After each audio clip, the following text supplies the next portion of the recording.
Hello, everyone, and welcome to Monday Sucks. I'm your host, Jack Bigadoo, and we're here every Monday on the streets, on the whiskey street. You guys know me as the Hood Sommelier, and it's Monday, and this Monday did suck a little bit, but the show doesn't happen without the man, the myth, the legend, the Kentucky champion that we have in the house, Mister Tim right there. The 1-2 hitter. The What's one up, here man? that we have in the house himself, Mr. Tim Whoop, whoop. TVR. What's up, What's up, brother? guys? How's it going? Oh, it's another day in Monday. That Another day in usually Monday. is I will another tell day. you. I will tell you the phrase that the shop got repeated a lot today. Monday sucks. Monday sucks. Monday Monday, sucks. this whole weekend, I just felt like stuffy, and now you can feel stuffy. Everybody want to check if you got the vid, so now you got to check and make sure you don't have the vid. Then you got to make it through for people. And like every time, like I feel like it's custom now. You cough. I don't have the. I don't have the Rona. I don't have the I'm Rona. fine. I'm Calm fine. I down. swear. I This promise. this is I'm a fine. normal cold right here. I don't have the Rona. Like I feel like it's like it used to be cough, cover, and then that's it. People go, "Oh, you're Oh, he's good. coughing." He's fine. He's good. But now it's like you Now gotta it's like, cough, cover, and go. Wait a minute. did you see that guy? I'm not Did it. you see him over there? Did you see him over there? Did you hear him? I don't have the Rona. I don't have it. So I just wanted to make sure that we start the show. This show is a little special because it's always interesting when your friends come on the show because now Oh, dude, it's the best. we didn't even talk about this. We were in the same hat. I know. I just realized that. I Yeah, was like, wow. I just look at you like we were in the same hat. Do you want to be best friends? Yep. Did we just become best friends?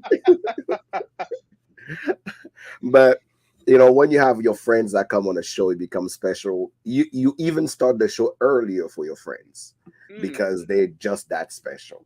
Oh, yes. Normally at this time, you guys know I will be out running, and then right about 7 is when I'm here eating a toast and starting the show because that's how I start every Monday. I have to run to kind of take the stress out of Monday. But quickly, we are going to start with our first segment of the show, which is what are we drinking? What are we drinking? What are we drinking? What are we What drinking? are we drinking? Is the first segment of What the are show. we drinking? What are we drinking? What are we drinking? What are we drinking? What are we drinking? What are we drinking? And for all of you guys that are here, I want to make sure you guys know I apologize. I have to make it clear. Tim and I are in 2 different time zones. Yes.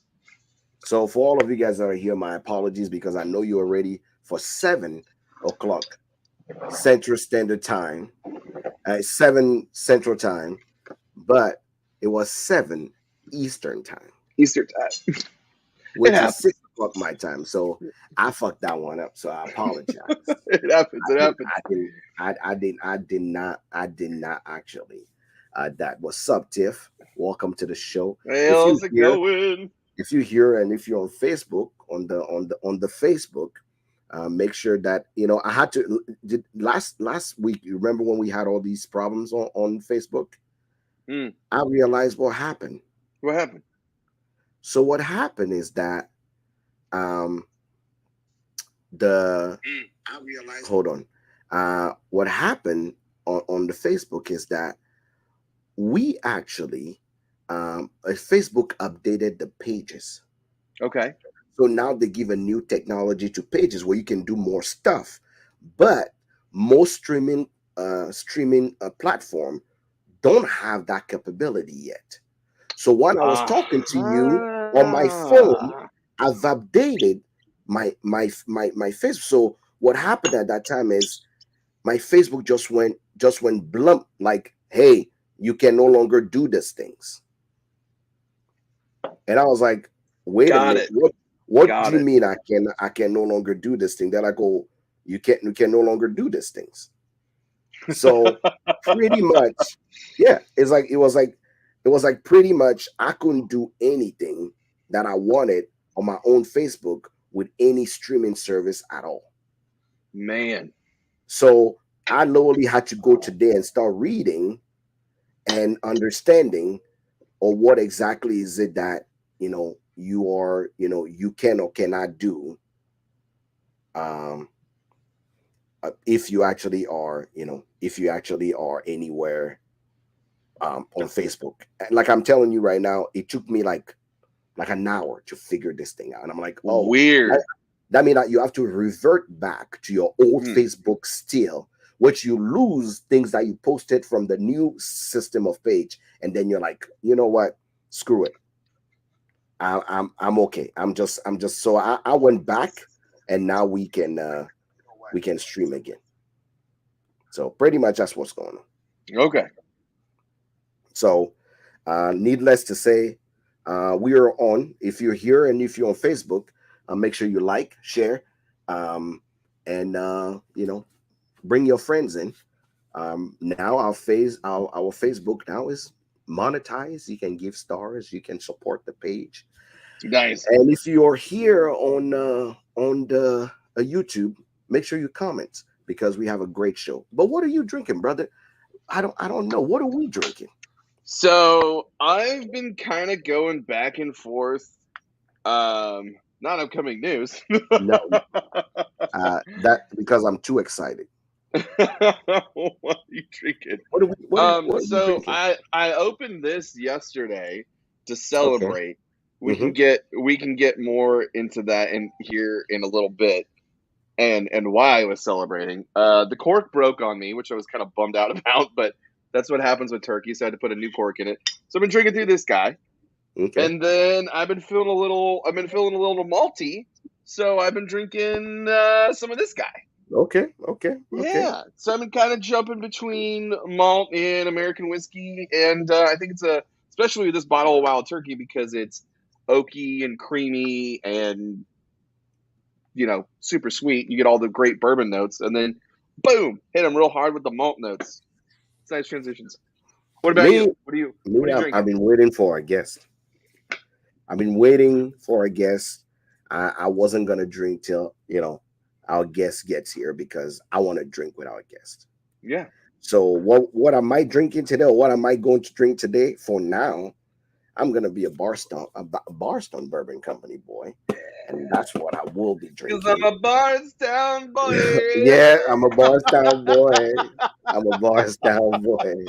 A Bardstown boy. But without further ado, let's bring our guest in. If you guys are here and you don't know who our guest is, you are totally missing out in life. You're asleep at the wheel, man. She is fantastic. She is one of those rare people that can say, hey, I'm stopping by the show. I say when, how, whenever you want it, you are welcome here anytime. She made me cry on Christmas.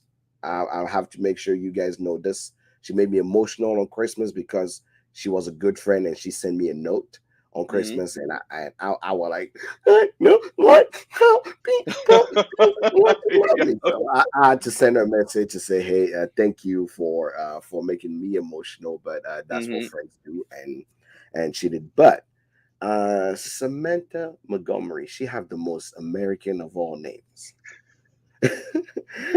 if you, there is nothing more American than that. Samantha Montgomery. Samantha Montgomery. She can be British or American, depending on how you say it. My name's Samantha Montgomery, or we can go totally, my name's Samantha Montgomery, both sides, works, very American or very British. Because to get off title, I'm like, that's as a strong name as anybody can have. But she's the national brand ambassador. Actually, bartender extraordinaire, cocktail maker extraordinaire. Something that she hides from people, by the way. Right? I don't know why she does this. Like a lot of people don't know this, but she makes amazing cocktails. Oh my god, dude. Spectacular. And then, she just so I will happened. tell you this. Her classes during COVID is what helped keep me sane. By the way, I never told you that, Sam, but thanks for all your classes during COVID. You rock. Without further adieu or adieu, ladies Adieu. and gentlemen, we bring you the one, the only. Sammy! Slamming Sammy Montgomery. Hey, Ow! y'all. How's it going? What's up? I should What have an introduction. like a chant.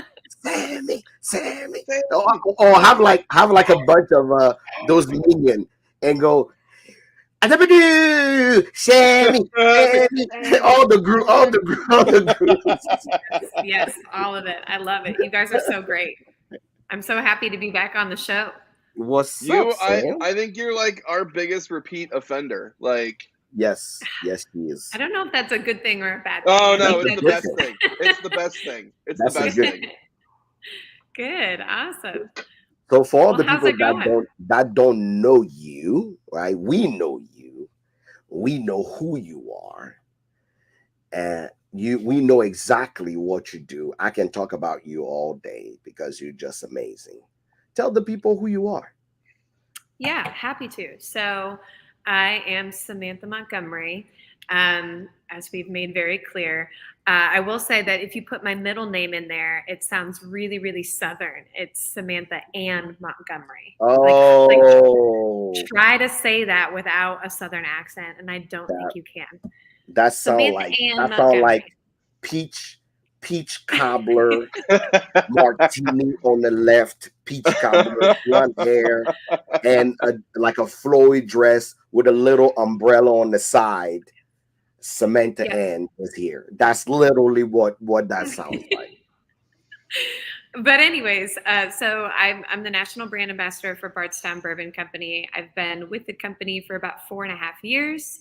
So, I've done a little bit of everything. I helped open our restaurant, our bar program, helped open our tour center, which is where I'm sitting right now. This is where all of our tour guests come in to get a tour or a tasting. But have been national brand ambassador since the beginning of 2020 and have mostly focused on just brand education, bourbon education, and really just building relationships with the right people that help grow our audience and make our lives even better in the industry, like Jack and Tim here. So it's one of the coolest jobs I could imagine, and I'm very, very lucky to have it. Sammy.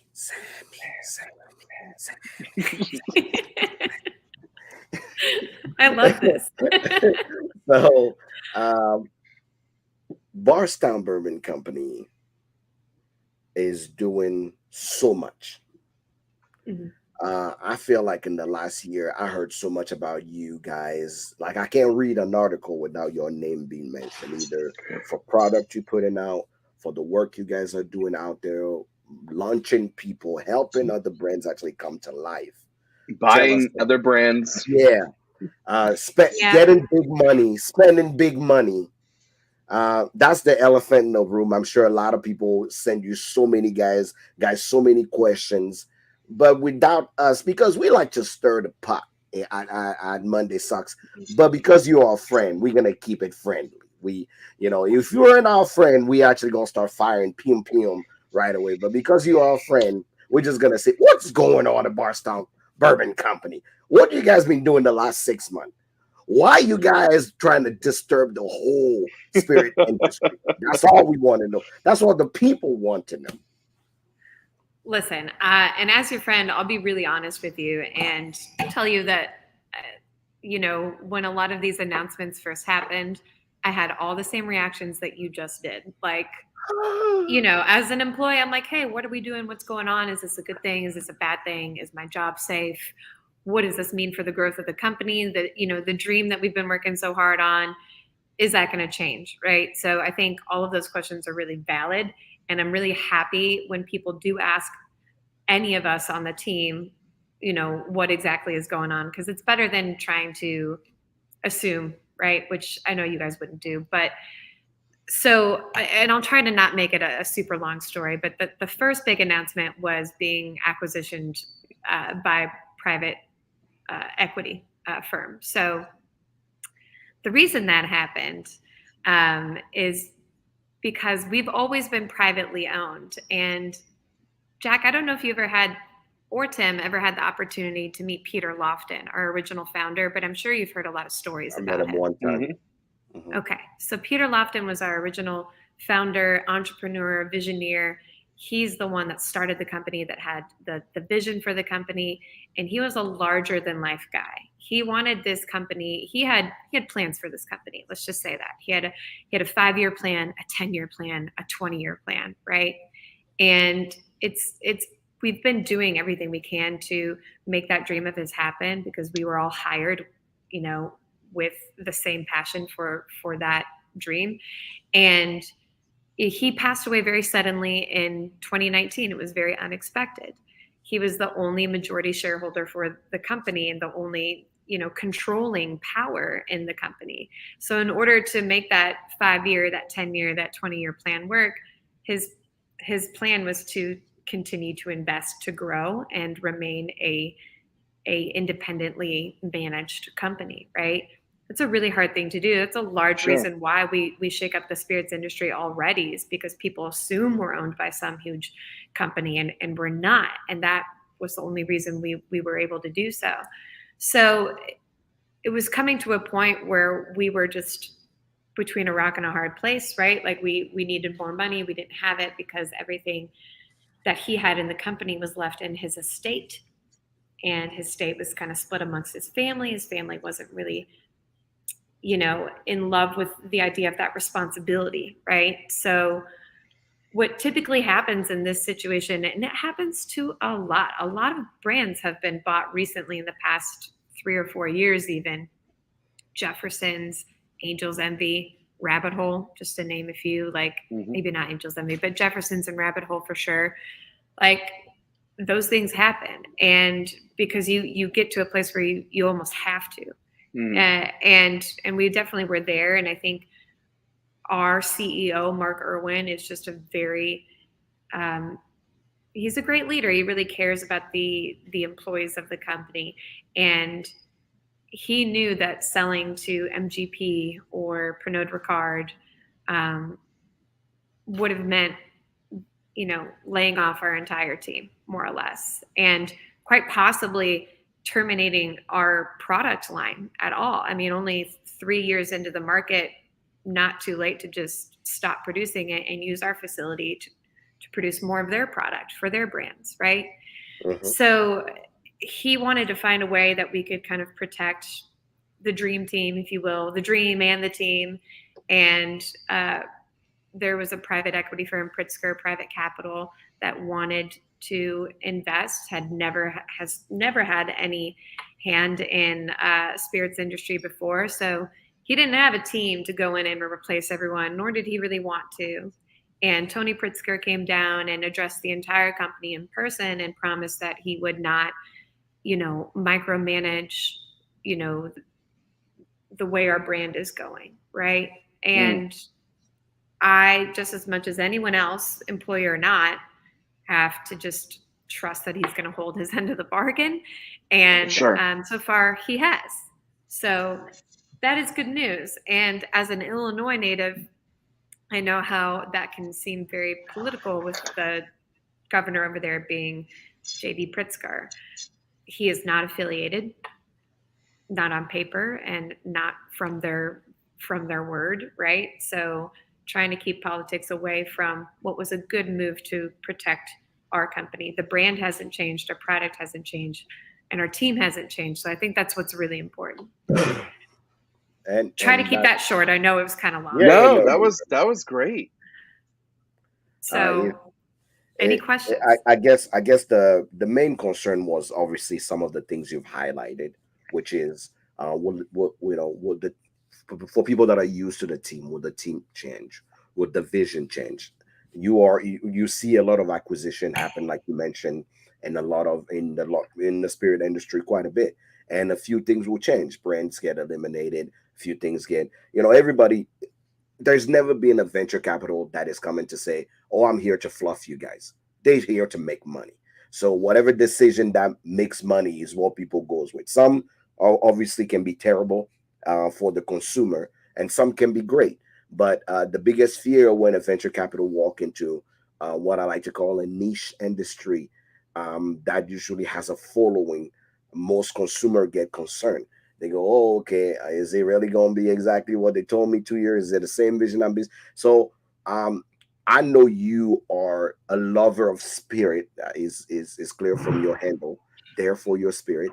So for that reason, I know you will have obviously the same concern as someone like me or Tim when these things happen. But it's always good to give the people obviously clear answers so they know. Okay, some people may be skeptical and go, "I'm gonna keep an eye on y'all. I'm gonna keep an eye on y'all." But so far, it seemed like everything that was planned is happening, and even more is happening. And I'm excited to see that. But I'm glad you said exactly what is there. I think the only thing I did not hear about is the new acquisition that you guys took on. The latest news of Bardstown is the new acquisition of Green River, if I've got it right. Um, Yeah. is there anything you can comment on that one? Yeah, I can only comment as much as I know. And that's that, we did acquire Green River distilleries, including the one in Owensboro, including the one in South Carolina. And we see this as a huge win for both companies, really, because it just means like, we're not going to discontinue the Green River brand. We're just going to add it to our portfolio. And we hope to use, the capital that we have behind us now and what we've acquired recently to also just continue the growth of Green River brands and know how important Green River is to that community and are trying to make the transition as just uninterrupted as possible, right? So there's a lot that will happen over the next couple of weeks, I think, to make sure that that is seamless and as least disruptive as possible. Um, and it's an equal room of Green River and Bardstown Bourbon Company that's talking how to best do this to protect everyone. So I think it's going to be good in the long run. I believe it. I'm excited to help sell and whatever that capacity looks like. That's kind of still being talked about. So I think it's going to be a good thing. You're all gonna put Bardstown Bourbon Company in the realm that MGP is. You have all the contract distilling that Green River does, and then all the contract distilling you guys do. I mean, this is huge. Like, Yeah, this is yeah, like the big scale of this is going to be ginormous. I think so too. And I think, speaking as someone that's not in those business rooms, like I think that's really what it came down to was the contract distilling component and how much we could do by merging our clients and increasing Sure. production for that whole bill and how we can do it better and just be bigger and more successful, right? Oh yeah. So it is going to be huge, right? And I'm hoping with that change, you know everyone's happy with the direction it goes in. The Now I know you guys. I think if I think of Bardstown Bourbon Company as a company, there's two things that make you guys stand out. One, your ability to collaborate with so many brands, which is crazy, because in the Yup. last 2 years, the line of things. I mean, the last time we've tried with the collaboration with KBS, and you guys already have another collaboration before even the one we're talking about now. So you guys have this affinity to collaborate with almost anybody. Like you're like the I like to say the little baby, the little toddler in church. Everybody say hello to the little toddler in church as she walked through the alley. And that's how I look at Bardstown Bourbon. I'm like, I don't think there's a brand somewhere that if you guys find the opportunity to collaborate with, if to just bring your juice in and see what it's gonna be. Did you guys had a relationship with Green River in the past? Did you wanted to work with them? How did this opportunity come about? Yeah, seriously, that's a great question.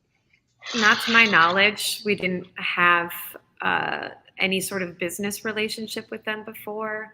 And I can't say exactly how it came up, really, other than speculations, right? Like just and never take my speculations as No, no, what's we don't happening. want to But speculate. Yeah, I imagine they might have been in a similar place as us, where they wanted to grow and they needed the capital. Sure. That's a theory, or it just seemed like a happy marriage. I really don't know, and they're being very respectful of keeping it very quiet until they have a we more gonna make sure solid we plan. gonna make sure you keep your paycheck. So we're not gonna Yeah, I talk about mean, what they're talking about. I just think a lot hasn't really been decided yet. And I know that there's a lot like meetings day in and day out between both teams. And that's a good thing to see, right? Like that's the only thing I can say is that I see Sure. 10 Green River people in a room and 10 Bardstown people in a room, and they're figuring out how to integrate and make it one seamless operation between 3 different facilities. And that's a Sure. really large task. So Oh yeah. they're very quiet because I don't think they've made a lot of decisions yet. And I think they're taking it very seriously. I think if you think about what could have happened, it would have been a quick, like a Right. quick announcement, a quick meeting. There wouldn't be meetings at all. It'd be like, hey, you're out, we're in. Sure. And we know that by now. So I think the fact that it's taking a while and they're taking their time is really respectful and a really good sign of a happy marriage. Last question before I will let Tim take the part of what we actually here to taste, because yeah, we love knowing things, but we actually love tasting whiskey even more. My last question has to do with your contract distilling. I've been seeing a few things that are coming on the market in the last probably 18 months, where it's like, I know at the beginning a few people try to hide it, like, oh, it's Kentucky, but we all know where it's from. And I hate when brands do that, honestly. But it's like, oh, it's Kentucky. Okay, it's Kentucky. Where? Right? And more and more now we're seeing some transparency from some brands. You guys have, I'm still sad I don't have that bottle because it's not distributed here. But my favorite country artist actually partnered with you guys to come up with his whiskey, Brad Paisley. He's my Yeah. all-time favorite. The first song I sing in karaoke is Brad Paisley Online. That's my Oh go-to my song God. every time We I gotta, walk in the karaoke. Is that the American Highway? yeah. Yes. I'm Yes. sending you some. I didn't know you were into him. I Oh got no, you. Yeah, I would have. I Brad got you, bud. Brad Paisley is my all-time favorite artist. Tears of Mud was Whiskey Lullaby was one of my all-time favorite that I listen or repeat and cry over and over. Obviously Online is the song I memorized from head to toe. So I always sing Online just to shock people, just for shock value. When I walk in the karaoke bar, I say put Online on, and people go, "Oh, you singing country?" Yes, of course I'm singing country. Yeah, and not regular country, just comedy country too. So it's I've seen that. But how many people are walking today into Bardstown just to get your juice or do something with you guys? I'm gonna assume the line is long. The line is long. I get emails on the daily, and I know I'm like a random contact that people find. But between like me, Dan Calloway, Susie Garvin, Mark, our CEO, people are constantly asking if we can produce some whiskey for them or if they can buy some barrels. So the demand is high. The demand is really high, and our capacity is full. Um, Right. so that's another great thing with the recent acquisition of our new shareholder is that about 2 weeks after that contract was signed and sealed, we broke ground behind our facility, behind this building, to expand our production by 50%, Holy which is a lot. smokes! You, So you that's guys just you, on you site. guys already started adding rick houses. Yeah. Right. Yeah, You rick guys houses what, have a never big house. stopped. Correct. You guys have been to the distillery, so you know that there are 2 stills here, right? Mhm. You can see them when you walk up the path, and that we have 16 fermenters in this building, and then in a second building behind us, we have another 16 fermenters where it's just fermenters. So we're going to renovate that building and expand to it to add a column still and another wow. mash cooker so that we can run more whiskey, produce more whiskey, add more fermenters too. We'll be a part of that. So we're hoping that is finished within 2 years. Sure. At that point, when that is finished, just in this facility alone, we'll be at between 11 and 12 million proof gallons a year, which is near. It's not far off from what Maker's Mark currently produces. So I'm told. That's unreal. So that's a huge, Yeah. I mean, that's a huge footprint. Yeah. Sam, so, last time we were there, I think you said something about there was like 50 brands that you guys contract distill for. Is it still in that number, or has it gone up? you know, That you know off the top of your head. It's not. I'm not trying to split hairs. I'm just curious. Yeah, the last number I heard was 34. Oh, but okay. we are doing 434 customers, and between customers and our own product, we're doing more than 50 recipes. Okay, that's what it was. That's what it was. More than 50 recipes. Got it. Okay. Yeah. So we're still in that same number. Yeah. Okay. Okay. Well, let's talk about some whiskey, guys. Let's do that. We had to leave one of the things out because apparently y'all aren't ready to release it, which that's fine. But we're gonna go the lovely Discovery series. This is Discovery 8. Jack, can you throw the specs up on the screen for Discovery 8? Because I actually I didn't get paper specs with this one. They were not ready yet. There we go. That's her. So Sam, can you talk a little bit about this breakdown and like kind of how it came about? And I do notice there is some similarities in this from 6 and 7, but definitely some new things as well. Yes. So quick bullet points. Discovery as an entire series has always been a high proof expression and a blend of much older whiskeys. Actually, typically all bourbon whiskeys up until Discovery 7 and now Discovery 8, where we're starting to blend with some different whiskey types, not just bourbon. So really like the overarching kind of theme here is exploring and the craft of blending, or discovering, right? And through the craft of blending, just really unique flavor profiles. You know, it's really something to have a great bourbon, like find a honey barrel or, you know, something that's just exquisite on its own, right? Like hence why single barrels and store picks are so popular. But there's, I think, something you can appreciate too about creating that through the craft of blending, right? And in every one of our Discovery releases, you'll see all of the whiskeys that we're blending with are incredible on their own, and people will and have bottled them on their own, sold them for $200 on the shelf. We want to put a little more into it than that, just to express ourselves creatively, and we're blending. So Discovery number 8 is interesting. It has a 12-year Kentucky bourbon, a 7-year Indiana rye that is really high corn, a 12-year 100% corn whiskey from Canada, and then a 6-year high rye Indiana. So it's just all these different mash bills. I mean, no two of those mash bills are even remotely the same. So you're working with really different flavor profiles, great age between 12 and 6. And it's been one of my favorites yet.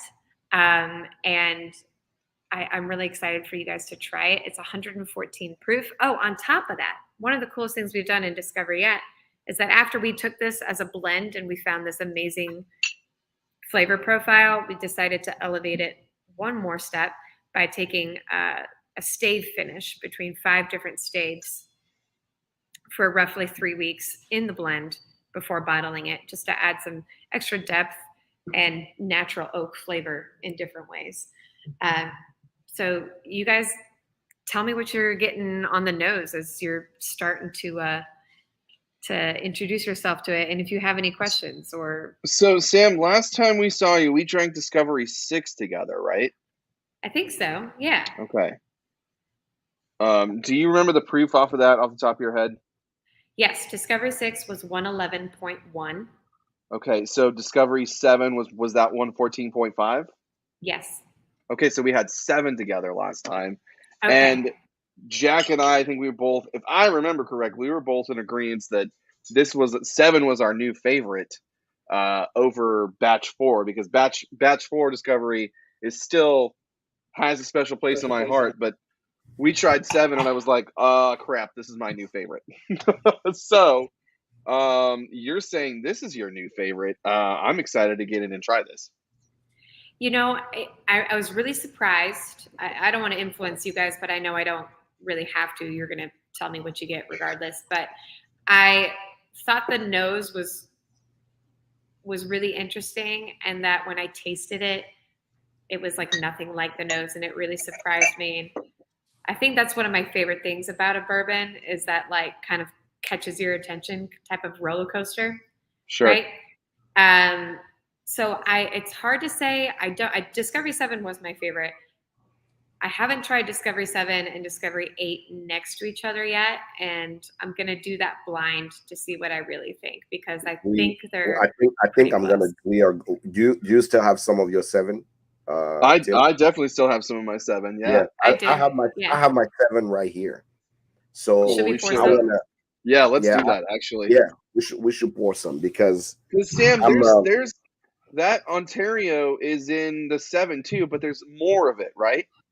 Yeah, there was a lot more in number 7.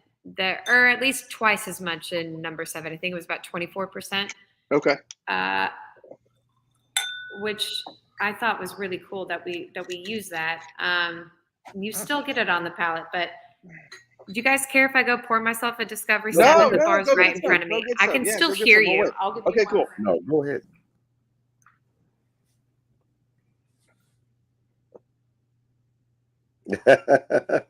Somebody say, take down the mash bill. We can't see Sam.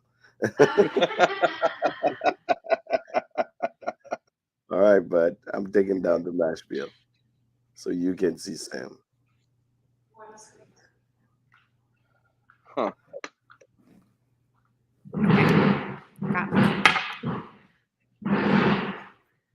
This will be fun. This will be the first for all of us to do this.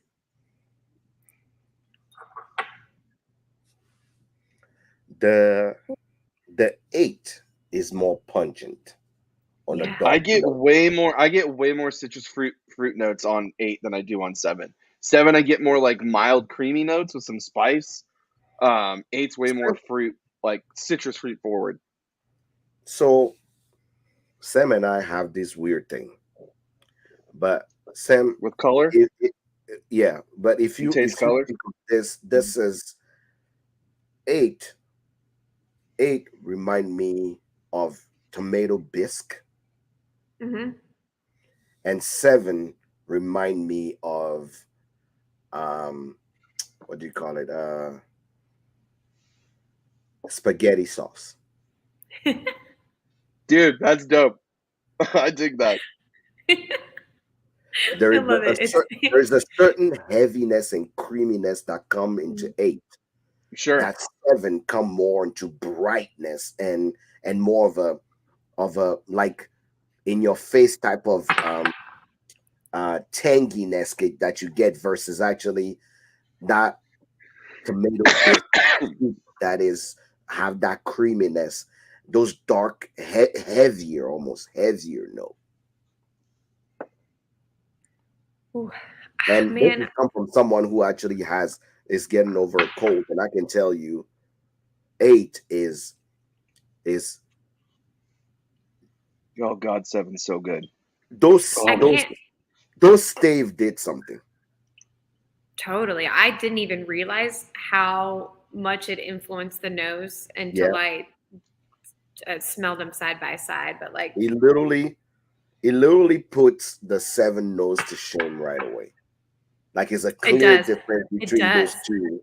When you actually look in 7 and 8, you're like, okay, color is the same, about proof about the same, everything about the same. But when you have the 8, holy shit! Whoa, 8's way different. Oh my god! All right, you know what? Let me have the 7 first. Yeah. Whoa. You know, one thing I have to say, Sam, that I think is very impressive for you guys being a new company and that you can still go out and get 12-year-old whiskey from Heaven Hill. That's impressive. Dude, what's impressive is Susie Garvin. She's in charge of all of that. She's in charge of everyone we Okay. make bourbon for. She's in Seven. charge of everyone we buy barrels from. Seven She's- seven she's- is seven. yeah. 7 is good. 7 is good. 7 is good. Man, Oh my that nose God. is insane though, side by That- side. No, eight nose is bar none. Blows it out of the water. If And you use it does. this in the word taster competition, no one is going to get it. No No one. way. I was just thinking that too. Well, you know what would be fun if we ever rebooted it? Is if you had a stay finish and just like a regular, right? Like I Mhm, feel like mhm. after trying this, like it should be somewhat easy, right? Because they're so Man. different. Right. I think the thing that hits me the most up front is maple. Like I get so much maple up front. I'm getting chocolate. It's something dark and creamy. That's what I'm getting. I'm sure get the creaminess, but I mean just like maple on deck. Like it is wow. Mid palate. That's where 8 kills 7. Mid palate. Yeah. Mhm. The mid palate is like a dance party in the mid palate. Oh wow, look at this. I looked up your guys's like, you know how you give a little paragraph. Mhm. You know, Yeah. you know what the first two things are, Jack? Maple and dark chocolate. Mhm. Dark chocolate is what I kept getting. I'm getting it more now. I did not get it earlier. When I sat down to make some notes before the show, it totally changed, and it was a fresh bottle. So I don't know if I just needed to open up a little bit. No, But I how long just have you guys had yours poured? no. I just poured mine, I but just it poured was mine as just well. it was just heavy, beautiful, dark notes, right? Like usually when it comes to dark fruit, I don't know how to. Being African, it's hard for me to actually kind of describe dark fruit because I will be What is walking that? into things I like date, Jasmine. like date, Yeah. and those date fruit. Right? Is that what they look like? So it's like for me when I want to describe something, it's more tropical fruit. So I don't know how to put it in, but so I can only compare it to cocoa. When it comes to darkness, chocolate, cocoa, those burnt things, and dark cherries. That's where I can. Yeah. I had to look up the flower to make sure that the thing I was smelling was actually what it is. But when I lived in Northern California and I was going to art school, every time I walked out my front door, there was like this archway, and it was in the spring when I'd walk through, there was always What's up, jasmine. What up, Nate? There was What's jasmine up, that grew, Nate? and so the jasmine flowers, when they were in full bloom, this is like reminding me of that. There's like this faint like jasmine flower smell that I'm just like in love with. One thing I So will tell you. Well, go ahead. Go ahead. Oh, I was No. gonna say I got something very floral about it too, and it's literally like I wrote these notes before we started. I wrote like real subtle floral, maybe honeysuckle, but now that you say jasmine, there is something like perfumey about it. Right. Which is like delightful.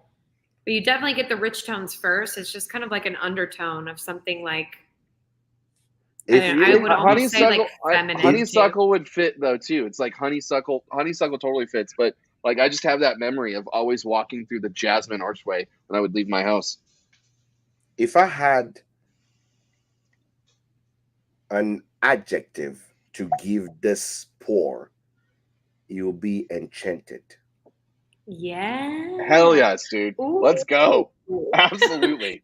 It is enchanting. Absolutely. Yep. It's like starting with like the aromatic nose and just how complex it It is. just draws and then, you in. It draws you yeah. in.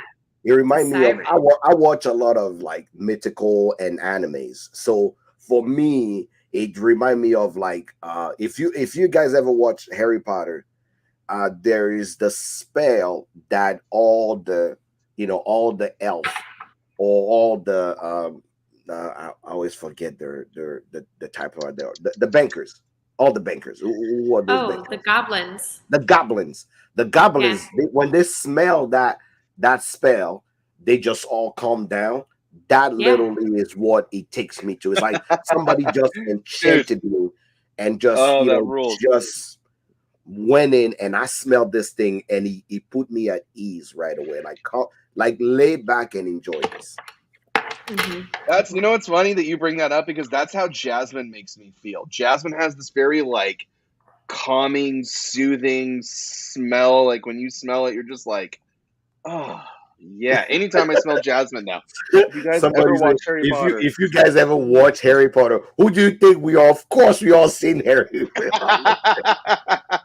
So You never know.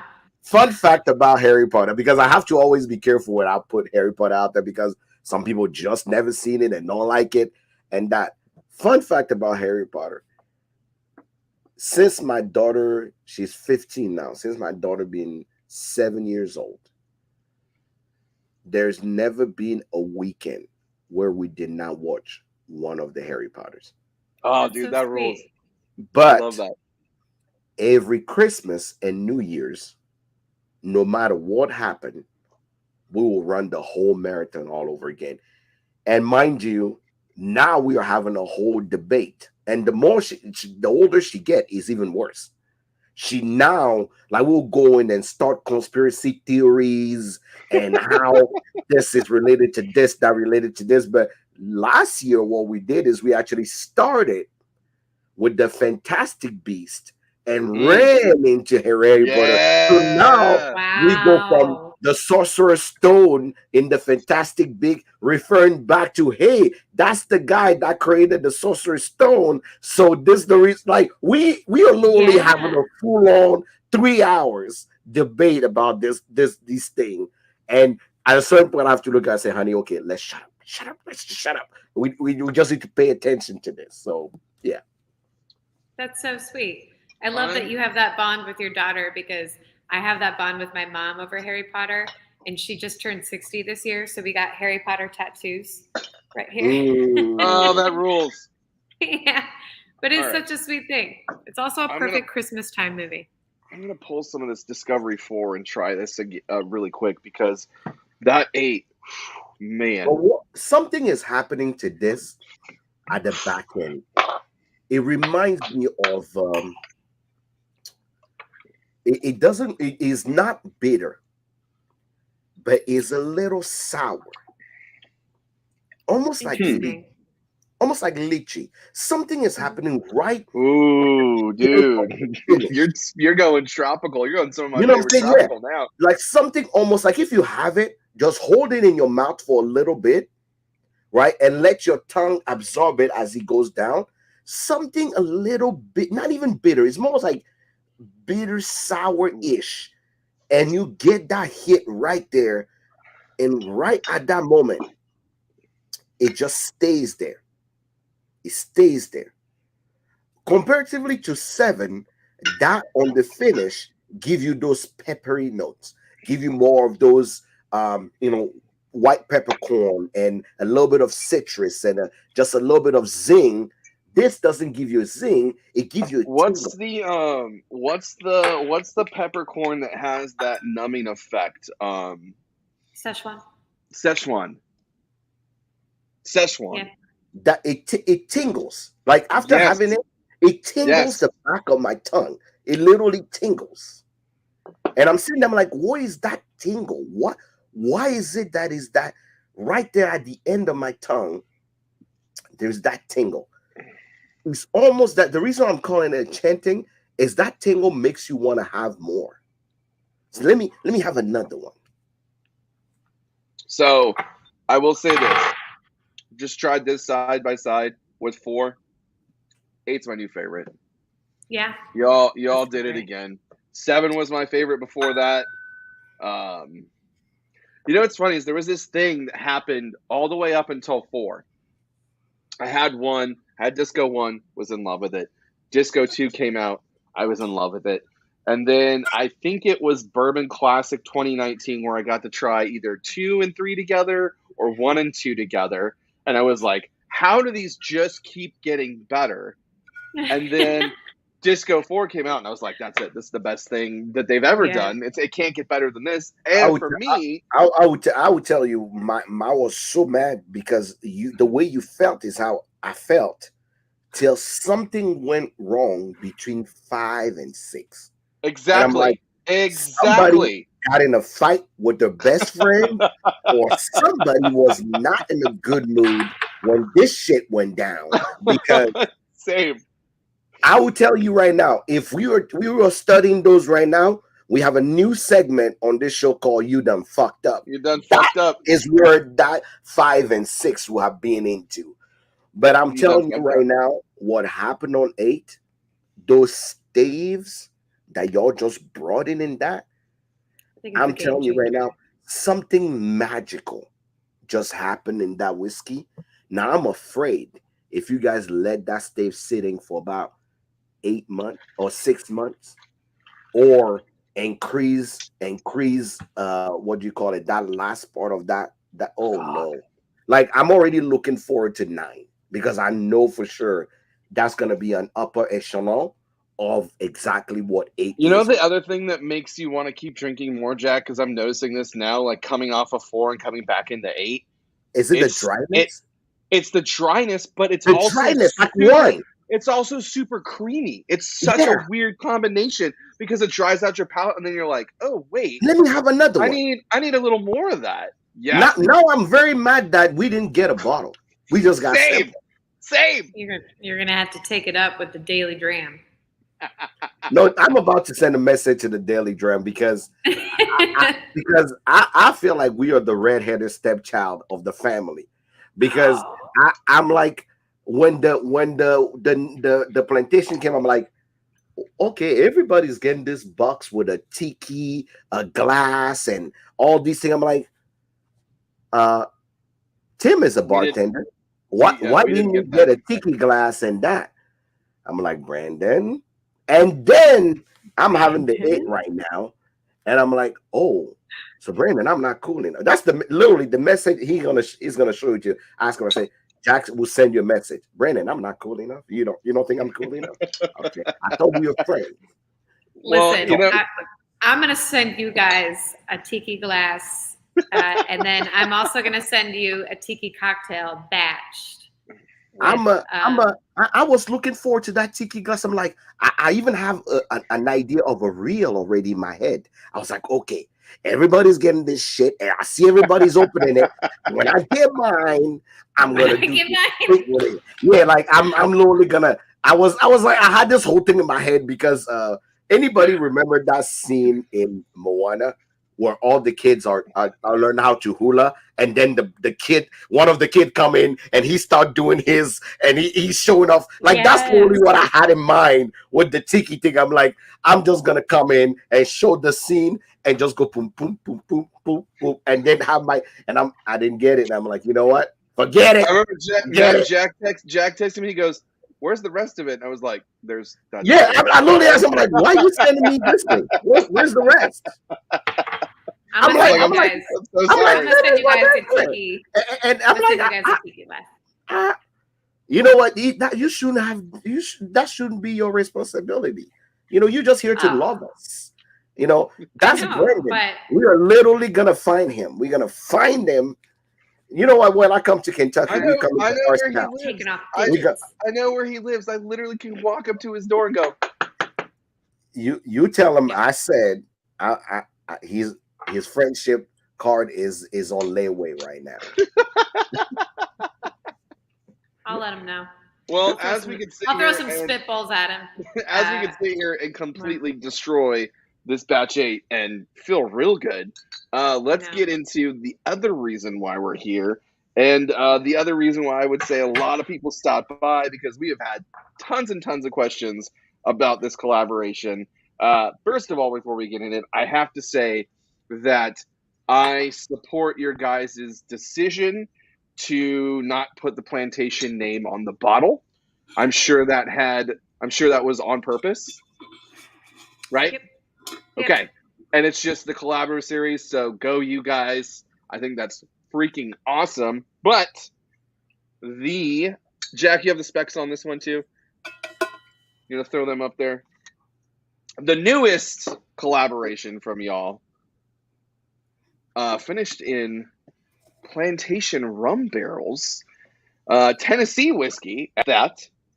A little Dickel mash bill, 10-year-old Dickel mash bill finished. Sam, what can you, on the surface, without giving too much away before we taste it, what can you tell us?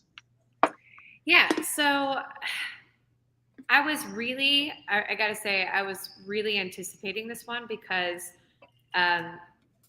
there are a few very notable rum finishes out there that I do not like. Sure. I'll just leave it there. But I'm really happy with the way this one came out because I think it's very, I think choosing to use like rum barrels that are like they mostly came from Barbados and Jamaica. And they're a little bit more of that like Jamaican funk-esque and not so much your like super sweet molassesy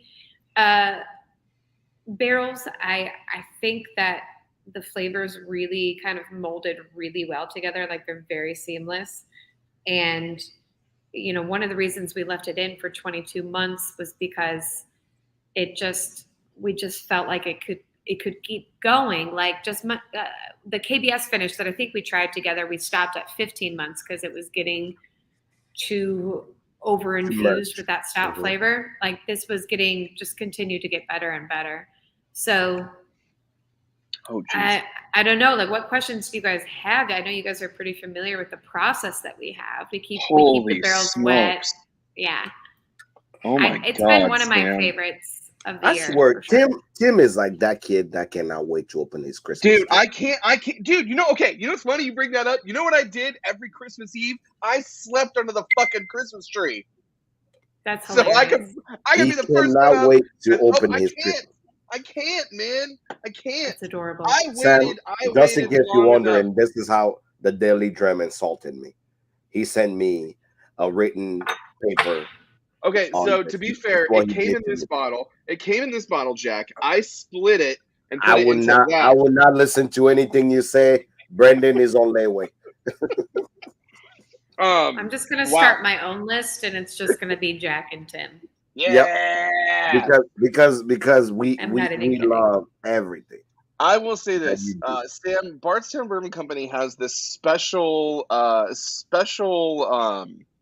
ability to take Tennessee whiskey, more specifically Dickel Tennessee whiskey, and blend out all the minerality in it.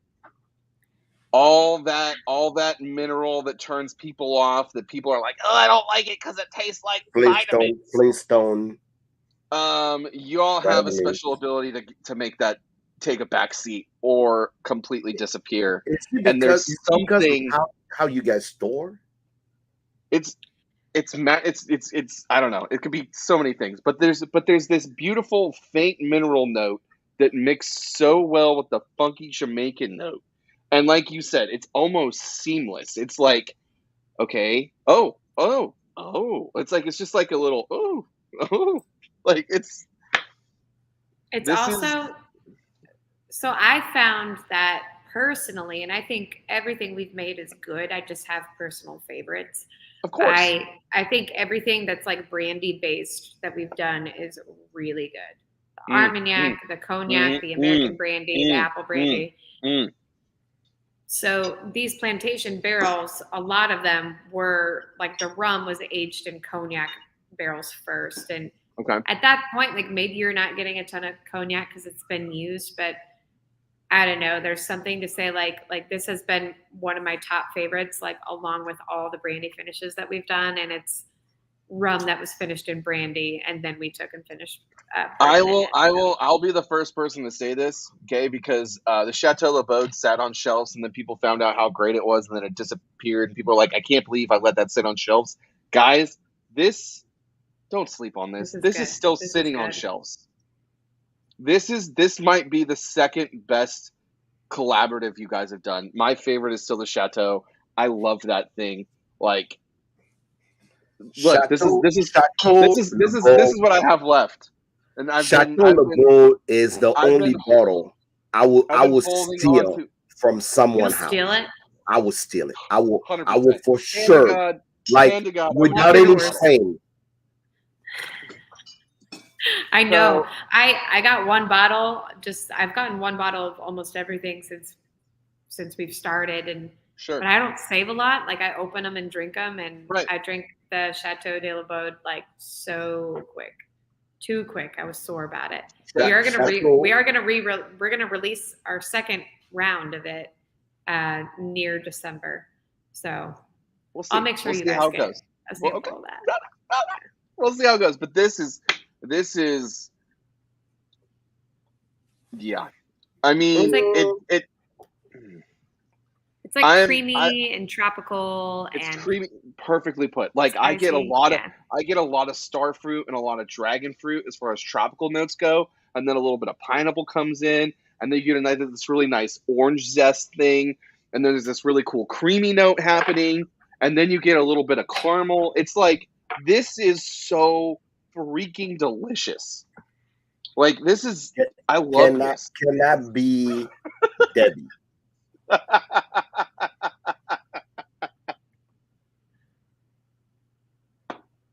I love it. Can I be Debbie? What? Who's Debbie? Her name is Debbie. Debbie Downer. Yeah. Oh, okay. So what's your beef? Let's talk. Here we go. Give it to me. Something is soft with the finish. I think the whole This thing is, is but soft. what I'm saying here is not. We are not talking like I'm talking as the level of quality that that you guys have, right? The level of quality. So imagine your PhD getting reviewed. So we're not talking, bachelor or master's level. We're talking PhD. So I'm holding y'all to a really high standard because you have had collaboration that are out of this world. People can only dream to have that juice in their mouth. So as your friend, I have to be honest. Yeah. First, why the choice of Tennessee whiskey and not Kentucky whiskey? That's a good question. Couple of reasons. One, it really does have some sort of magic in finishing barrels. Like like the minerality really does sort of blend well. And I mean, honestly, we have a lot of it, and people don't like to see it anywhere else, like in their straight bourbon whiskeys. So it is something that we lean on in our collaborations a little bit, but has not disappointed us at all. Let's say that. Okay. The nose, get an A. Color for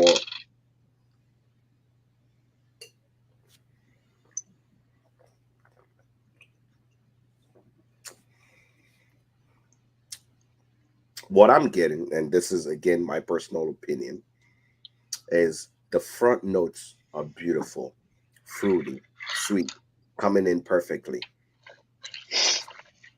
I feel like the rum is not shining. Right? That's how it comes through. It's like the rum is not very shiny, but yet, Okay. you know what I'm saying?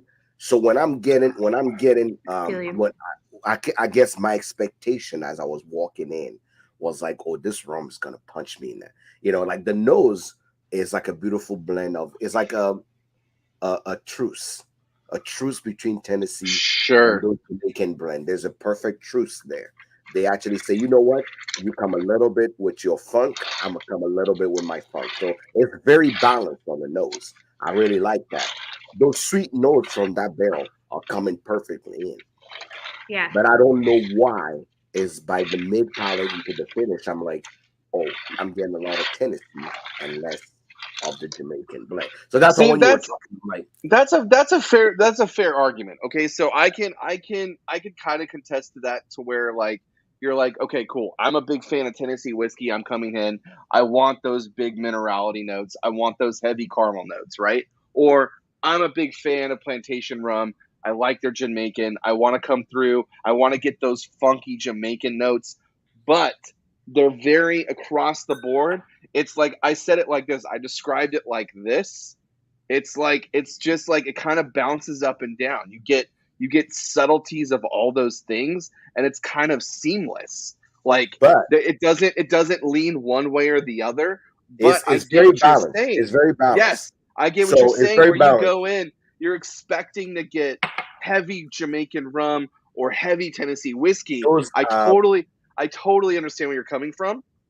And I think this is the first time we're going to disagree on loving and liking, because I feel no like no you no like it. because you know me and you guys know me Right. here. Right. Tennessee whiskey is my kryptonite. It's your enemy. Yes, It is my 100%. kryptonite, right? Yep. Tennessee whiskey is my kryptonite because it's hard for me to kind of process Tennessee whiskey. The Sure. only place I've ever was able to process Tennessee whiskey was at 120 and up proof. That's where Mm, I've sure. always. So any single barrel of Jack Daniel, any high cast strength, for some reason, the ethanol take away of things that I have to do. But this bring me back to the original Tennessee whiskey, which again, if you are a Tennessee whiskey lover, this is your position. Those, like I said, the front notes are all the rum. That's all I was looking for. I'm like, oh, I'm gonna glide on this wave. It's gonna be good. I'm gonna be, I want to like when you guys did that collab, and again, expectation. That's the major thing. I literally went with, oh, those banana notes are gonna kick me out of this world, right? That's where I was, and it just came in. I'm like, oh, but I have to actually put a point of a caveat. Do not just have one or two sip of this. Have three. Because I will tell you right now, when you let it sit on your tongue, Mm-hmm. it rises. Right now, as I'm speaking to you, I'm shooting myself in the foot right away. Because as I'm speaking to you right now, I'm like, why is there an after? You see, have you ever, anybody been shocked before? As a kid, like I had this weird obsession to actually just put something in a plug to see how it's gonna be. And when When you you're get shocked, when you get that taste on the tip of your tongue. there's also an aftershock, and that's what you guys have. So if I have to That's fair. congratulate you on something, is this bottle can mind fuck somebody. Excuse my Yeah. French. Oh yeah. My friend, this bottle will mind fuck you. That's the best way to put it. I apologize, but that's the best way to put it, because right now I don't like that. I'm loving scraping my tongue right now. I don't like that. I'm like that aftertaste is so good. Like I want to scrape my tongue and just get more of that. The aftertaste to me is like all brown sugar and banana. That's what I'm saying. For Is me. but that banana note is there. It's like Like- bananas like- Foster. It's correct. like this caramelized banana. Exactly. Just But why is it on the Yeah. aftertaste? I don't know. Like it's weird. Like this is the first time I'm feeling this way, like a virgin. And this is the first time I'm feeling this way, because I'm like, usually I can get on my note right away, and then I'm like, oh, the finish is all right. But this right now, after a minute or two of having it, you're like, oh, not to sound creepy, but you out here just like, okay, I'm loving this. Mhm, mhm. So I don't know if it was on purpose and it was done, but if I have to congratulate you on something, it's been a while since somebody messes with my mind when it comes to whiskey. Scotch can Sam- do that to me, but you Sam, guys, you're super quiet over there. I saw your eyes gaze, so maybe yeah. there's somebody else there What with is you. happening? What There's is somebody happening? else there. Am I offending you? Is it? But- Is No, it no, no. something You're that not you- offending me. I feel like you're holding back a little bit, but that's Oh, okay. Sam, we are friends, so I would give it to you straight, no chaser. But also, there is one thing that I tell people: the objective, and this is what I get mad to some people in this cyber whiskey industry, right? Is you can't just walk in and go, this is trash. You can't just walk in and go, oh, I don't like this. Good for you. My goal always been the same, to be fair and balanced. Fair mean according to my perspective, right, on what I like. Like I said, Tennessee whiskey is my kryptonite. People know, if you been following me for a while, you will know that is my kryptonite. But yet Sure. be balanced. Balanced in the sense of, oh, this is good. This I'm feeling. This is good. You can't just walk in, and that's been my beef with everybody that actually like to talk smack about brand. It's like, okay, I'm glad you don't like it. I'm glad you got something to say. But what did you like? Because in this life, if you're not able to tell someone, it's like looking at somebody and say, oh, I don't like you. Do you really know me as a whole? Just say, hey, you may be a great guy, but you have a foul mouth that I don't like. That's what I tell people.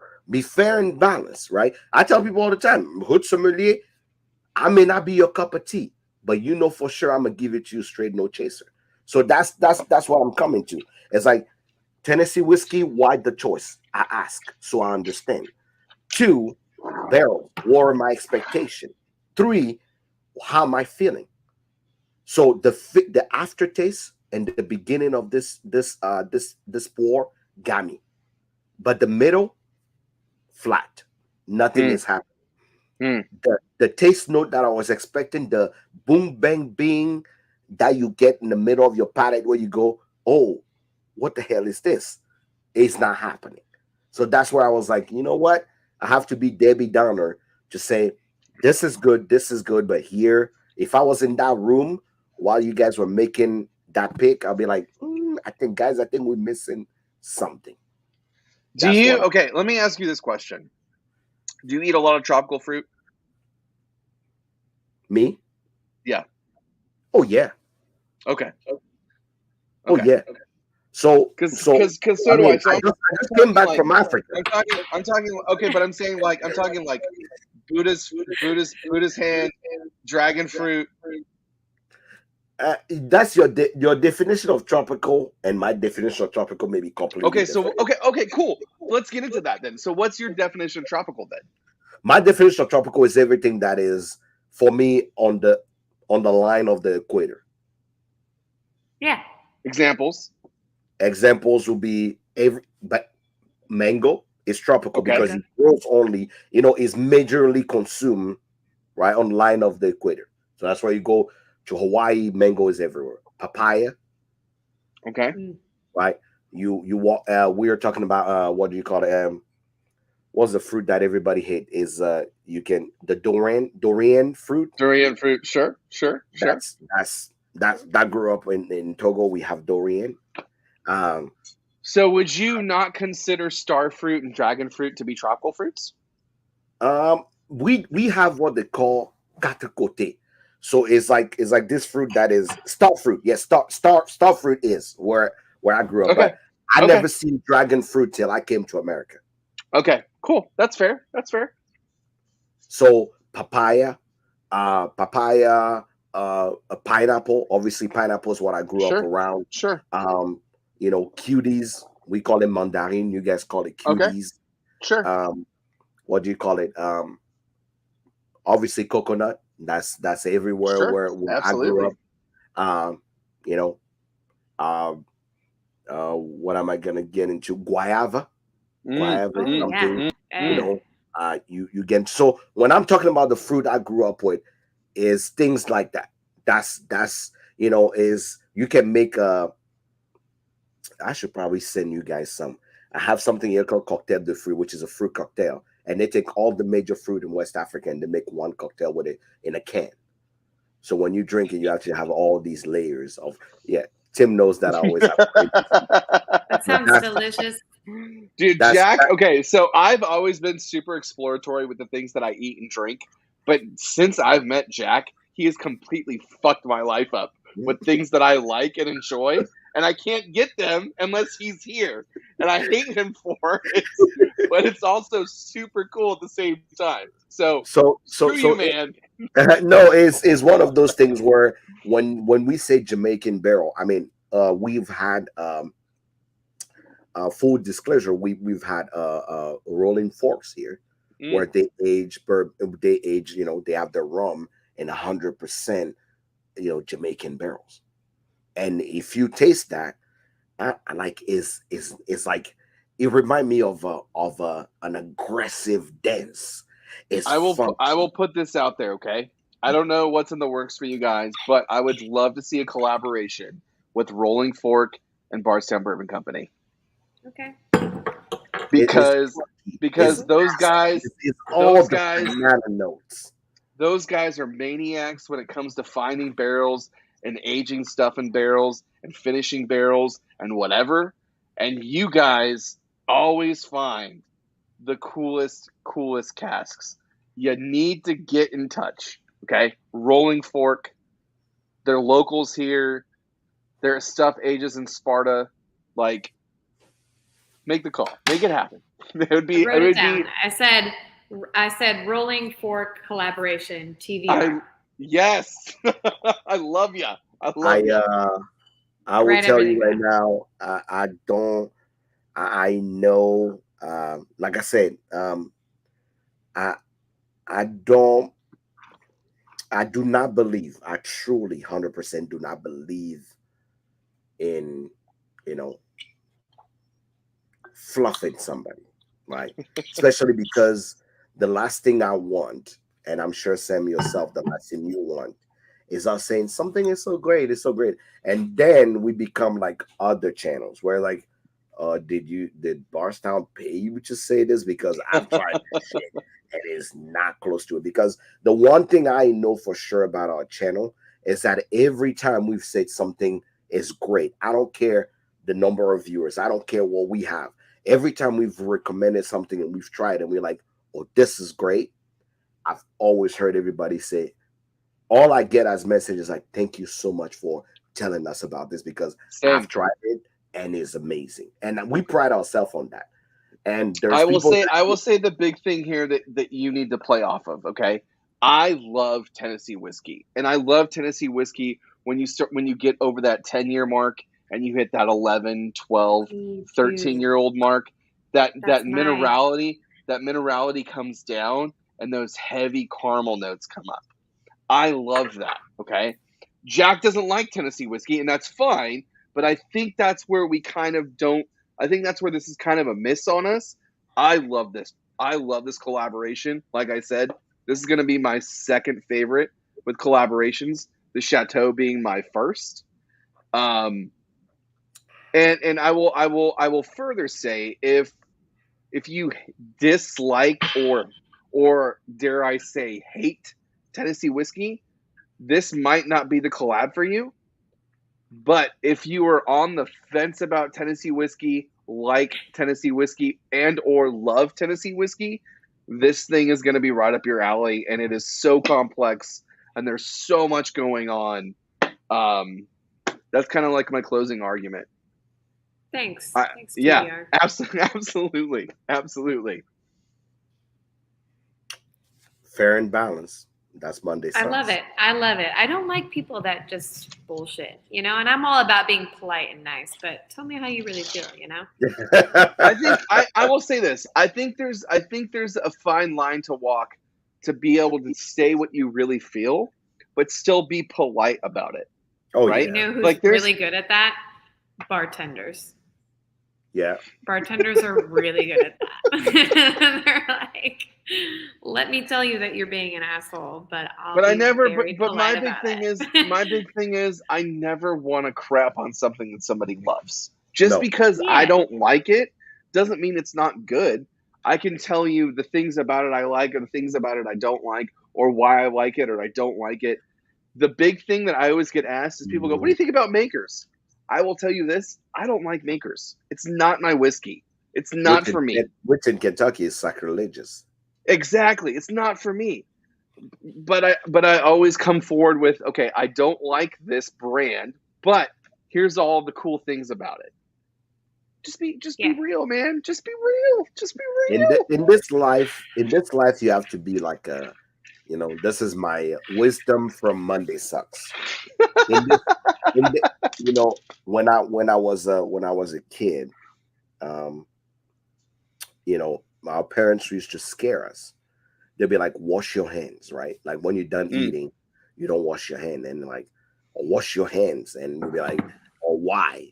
Because when you eat in Africa with your hands, so you just suck your thumbs and suck your Mm-hmm. hand, and you're Mm-hmm. good, right? Boys, we're disgusting, but we don't talk about that. And they would just tell it, wash your hand because rats Mm. will come eat your hands. I'm like, oh, why? That doesn't make any sense. So one of my cousins, which if you think about it, if you ever seen Friday, think of Debo, right? Debo, right? That's my cousin. He grew up in the farm. He farm every day, and he can literally, like, when they give us food, he just stick his hand and divide it in two. Like food for three, we just divide it in two, and this is my part, and you can't just eat this. So we hated him. But the one thing he never does, and he doesn't wash his hand. Mm. One morning we wake up, and he have this hole on his hand, like almost bleeding hole on his finger, right on his finger, on the tip of his two of his fingers. And me, like, we are sitting there, like, and he doesn't understand. So he goes to our, my aunt and my dad, and they're like, he's like, "You motherfucker, you didn't wash your hand. A rat ate all your fingers down." And it's like this, like, of course, not all the kids are in trouble. And they go, "We keep telling you kids that you need to wash your hand. Look at this motherfucker here. A rat ate his finger." So like 2 days later, I'm sitting there, I'm like, okay, that didn't make no goddamn sense, right? So I'll go to my dad and I'm like, "Dad, how is it that a rat ate his hand and the whole time he's sleeping, right? And he doesn't know?" And my dad say, the smartest animals on this planet are vermins, right? They have to Mm. survive. They Mm. find ways to actually live. And he's saying, this life, you almost want to be like a rat. And I'm like, "What do you mean?" He said, um, every time a rat is eating something, they blow on it. They blow on it. So every time they eat something, they blow on it. So in reality, when they're biting you, they're blowing on it. It doesn't feel like it hurts, Damn. right? It doesn't feel like he's hurt. So by the I'm time having nightmares tonight, dude. yeah, by the I time by wake the up time you 6 times. realize Like, it, right? By the time you realize it is way too far down. So he's saying this life you have to approach things like a rat. If you actually bite on something, blow on it. Mm. Just blow on it. Just Okay. don't don't just start biting and go get aggressive. If you want to get really what you want, just bite a little, blow on it a little. Bite a little, blow on it a little. And I sat there and I'm like, I never thought about it till I started thinking, and I'm like, he's right. Even if you have a harsh comment about something, blow on it a little bit, right? In French, we say, "Mets de l'eau dans ton vin." Put some water in your wine, right? Mets de l'eau dans ton vin. Put some water in your wine. Wine is too strong. Put some water in it. And in Africa, we say you always give a chicken water before you cut his head. So give the chicken some water. Get him at least his thirst quench before you kill him for his meat. So somewhere in this life, I always have to go with that, right? Is make sure that what exclusive. That's gonna be the wisdom from Africa tomorrow. Before you kill a Yeah. chicken, before you kill a chicken, give him some water. Give him some have you ever water. heard? Have you ever heard? This is something I heard just through like my career. Start with a positive, end with a positive. Like when you're Yeah, giving criticism or yeah. bad You news. have to create a positive Com- sandwich. compliment Yeah, yeah, sandwich. Compliment yeah. sandwich. Start with a Yeah, positive, dude. and that's what I got Yeah, from dude. that, or like that's There's what I two things related I've it learned to. from business school. Yeah. One, compliment sandwich, and two, eat your frog first. Have you guys ever heard that? No, please, but yeah. Eat your frog first. So in business school, when Eat I the was in thing business you like. school, Eat the thing you like the least first, right? correct. Oh, Yeah. Right. always, So always eat your eat my frog first. vegetables first. Yeah. Yeah, eat your frog first because on your list of things, the ugliest and dirtiest and nastiest thing you need to do in the day, do it first. So you Yeah, can enjoy everything else you want to do. That I client you know. don't want to talk to, that person you don't want to deal with, that task you don't want to do, eat your frog first. Do it first. So who said on Sam, Monday we're we don't give Sam, you life advice? we're wrapping that hour. We have you for an hour and a half. Um, maybe give us some closing arguments. Our Yeah, favorite segment. tell Throw it first, up on the there's two screen. things. Tell the people, tell the There people we go. first Never prepare for this. where they can find Bardstown and tell them what they should expect for things that are coming up. And then we'll have a last question for you that Sure. obviously on Monday sucks you got to have. So the best way to find Bardstown is to come to the distillery. That's where I am. Amen. Honestly, Amen. if you saw me on this show, like all you'd have to do is say, "Hey, is Sam around?"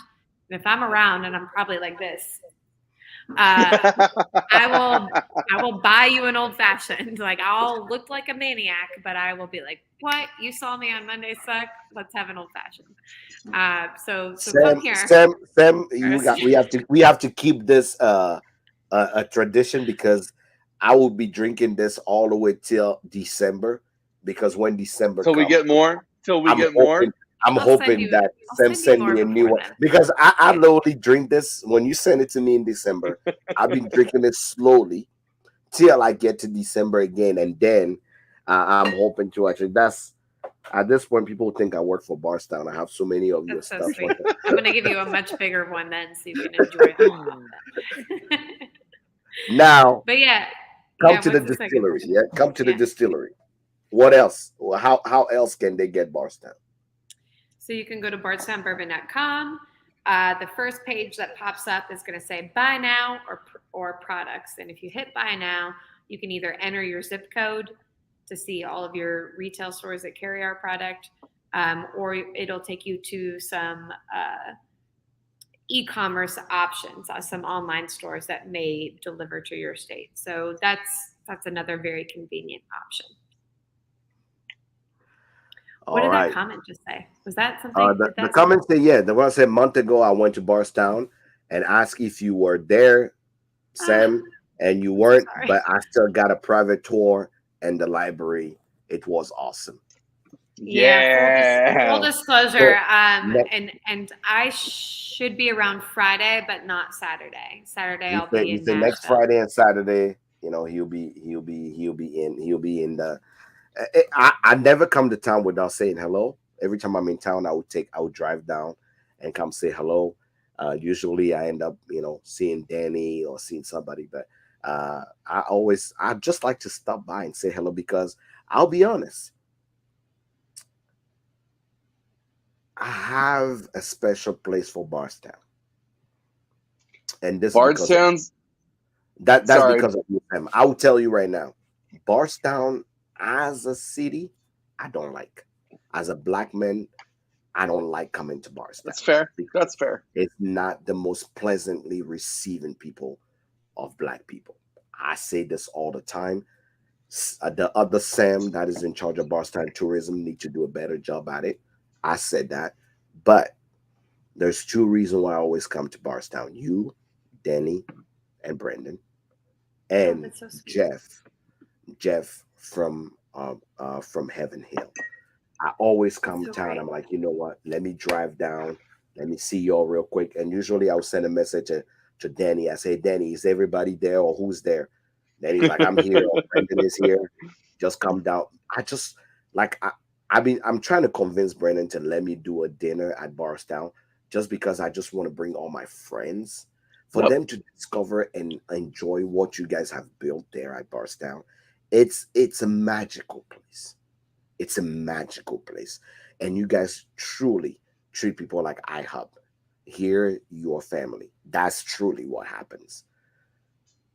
The first time I will tell you, my soul touched heaven and came back because this woman come out of nowhere, introduced herself as Sam, and she poured me a whiskey. She looks at me. She doesn't know who I am. She looks at me and she goes, "Do And I you looked see?" at him, and I looked at her, and Yeah, I no, looked no. at It's him. like, do you see? Like I'm describing my whiskey, and this woman goes, "It's like music, right?" And I'm like, "Oh my God, I'm in love. Who are you? You I was like, taste this like might sound beautiful." crazy, but I Yeah, see and taste like I'm this. looking at her, and I'm like, "Yes, it's like a perfect symphony." And she's like, "Yeah, like you see, like in color." And I'm like, "Yeah." I'm like, "Who are you again?" Sam. Okay, Sam. Yeah. Now you are my favorite person. So if you guys never been, if you whatever you have heard from Bardstown, there's two places that I can tell you for sure are a safe haven. This is for all minority that love whiskey. Go to Bardstown Bourbon Company. It's the easiest place to find. You can't miss the building. They'll treat you like this you're a king when you walk in. Whatever you do, stop at the bar first. Yep. Ask them for the barrel aged old fashioned before you even do Yep. anything. Barrel Stop. aged old fashioned is a stop You for can sure. you can Staple. thank me later. I say Hood Sommelier send me here and said, like the first time I make big boy money, like I land like a good spirit contract. You know what I'm gonna do? Like I promised myself this. I'm walking to Bardstown and I'm looking at Sam or Danny or Brenda. I say, okay, motherfucker, look at me. Yep. I'm gonna need that whole barrel to go home. That's what I need. I don't want 100%. anything else from y'all. Don't 100%. sell me no bottle. Just here's the card. Give me the whole barrel because I'm bringing it back to Omaha and I'm having a get Yep. together so everybody can just drink this Yep. barrel aged old fashioned. So Yep. that's number one. I'll tell you, you go to Heaven Hill or you go to Bardstown Bourbon Company. Those are two places to stop. I haven't been to anywhere else in Bardstown, even though there's a distillery. I've never been anywhere else. I drive straight to you guys. I come see you guys. So if you're getting to Kentucky, that's a stop. Have to. I Must will make. say this. I will go a bit further, Jack, and say it's not just minority. It's it's it's whiskey lovers, because I'm never going to be on the same level that you are in dealing with shit that you deal with, but I definitely deal with some shit looking the way that I look. And I've never been more accepted by a brand than I've been accepted by Bardstown Bourbon Company. Whether it means being a part of the world's best whiskey taster or just showing up and being ushered in with welcome arms, whether they know who I am or not. My favorite brand to drink is Wild Turkey, but my favorite brand to be a part of is Bardstown Bourbon Company, because it's so loving, so accepting, and so there for every single person. Sam, we are done making you cry today. That's so nice. This is your opportunity to help the people out. The people need to hear from you, and you cannot come to Monday Sucks and not give us advice that does not suck. I'm gonna need you to get your face right. No more emotional cry, because this is the segment we are putting on our Instagram, and everybody knows you on Instagram. So this is your segment. Everybody get your face right. This is the part we cutting of the segment as a clip. Sam and Montgomery, give us one advice that does not suck. This is really tough because I think I've been on this show 3 times, or maybe this is my 3rd time. And I think the first time I invited myself, but we still did this. I every time forget to think about this beforehand, and then I get really, really nervous when you ask me because I've had 3 drinks and I'm going to say something like, love everybody, but so I had to think about it. I had to think about it for a second. Stop laughing at me. If I had to think about it for a second. If I had to think about it for a second. Like, oh my God, my name is Sam and love everybody. You heard And it here first. the funny thing is, I know that's Some not who you original are. wisdom. Remind me of those Miss Americas. It's like, oh, what do you think the world is gonna become in 50 years? In 50 years, I just want to Well, tell everybody to love everybody. Man, you did not answer the question. We okay. we ask, what are you going? So, oh man, I'm gonna biff it so hard. I'm gonna biff it so hard. Okay, I think. Okay, I think. okay. I will guide you. I will guide you. I tell people advice that does not suck is usually something that you heard a grandparent say, a parent say, a mentor say, a spiritual advisor say, or a friend A say, shaman. A that shaman. a shaman say that you've held at heart, that you practice either daily or in your life. Okay, so you just rang a bell in my head, and so this is something my grandma told me. I call her Nana, and she's one of the most incredible people I've ever met in my whole life. Went and got her master's after having 4 children, and then supported them mostly the rest of her life.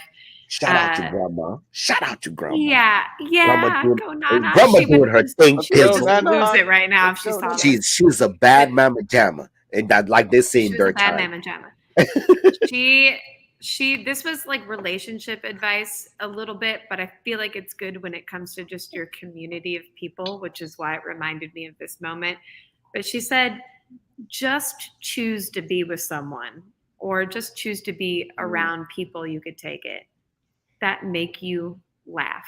There's nothing more enjoyable than laughter. And at the end of your life, it's all you'll have with people is laughter. So I love that. I think laughter is the best medicine. We all have heard that cliche before, but you know, there's a lot of things that we can disagree on this day and age. One thing that we can get together about is whiskey, if we all like whiskey, and just make each other laugh when shit gets tense. Just come back together again by laughing, making a joke. It's a good way to just enjoy life. Does that suck?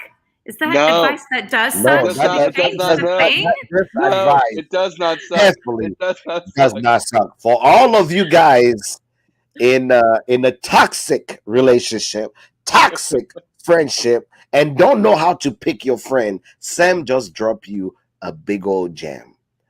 Just choose to be with someone that makes you laugh because on Jesus, on Allah, on Buddha, on the universe, laughter is the best medicine. Sam then told y'all. If you didn't hear it, she then told y'all. She already told y'all. This is Sam advice that does not suck. And people will agree, and this is great advice. People love this advice. People think it's great advice. So if the people love the advice, we love the advice. Sam and Montgomery, I want you to Sam know and Montgomery. that Monday sucks. Hood Samudi, TVR, or your family. We're here to make you laugh, we're here to make you cry, we're here to love you. And we're always happy to see you here. If there's one show you definitely need to be excited to be on is here because this is your house. This is literally your house. And there should never be a moment you should feel like you need to ask permission to come here. I keep telling you, you don't have to ask permission. Just say, hey, people. There is one thing I tell people in Africa, the most annoying but yet great things, and my friends still do it till here. They don't tell me when they're coming. He's like, oh, if I come and you're not home, I'm just gonna go back. I'm like, what are you talking about? It's like, I'm just gonna come to the house because they're family. You were so right. You're so Yeah, right. they're Yeah. family. So if they're family, they don't need to tell you that they're coming. So if you want to come on, like the first time when you enjoy yourself and you just jumped on our live, that's what it is. There's a lot of people that cannot claim that Monday Sucks is their home. You, San Ann Montgomery, can This is claim your that home. this is your Thank house. you. It's your That means home. so much to me. It's I love your you This guys is home. so your much. house. Absolutely. I really love do. you, dude. We This love is you, your dude. house. So because we love to torture you, because we can keep it real with you, I want to say thank you. Thank you for coming here. Thank you for hanging out with us. Thank you for being with your brothers and friends here. And I can't wait. I really can't wait. I see a lot of great things for Bardstown Bourbon Company. Um, and I can't wait for things that are coming up. We just need to remind Brendan not to treat us as a redheaded stepchild. We'll be perfect. We know Sam will never treat us that way, but Yeah. Brendan is just on layaway right now. And when I walk into Boston Bourbon Company the next time, I'm gonna scream, "Where the hell is Brendan?"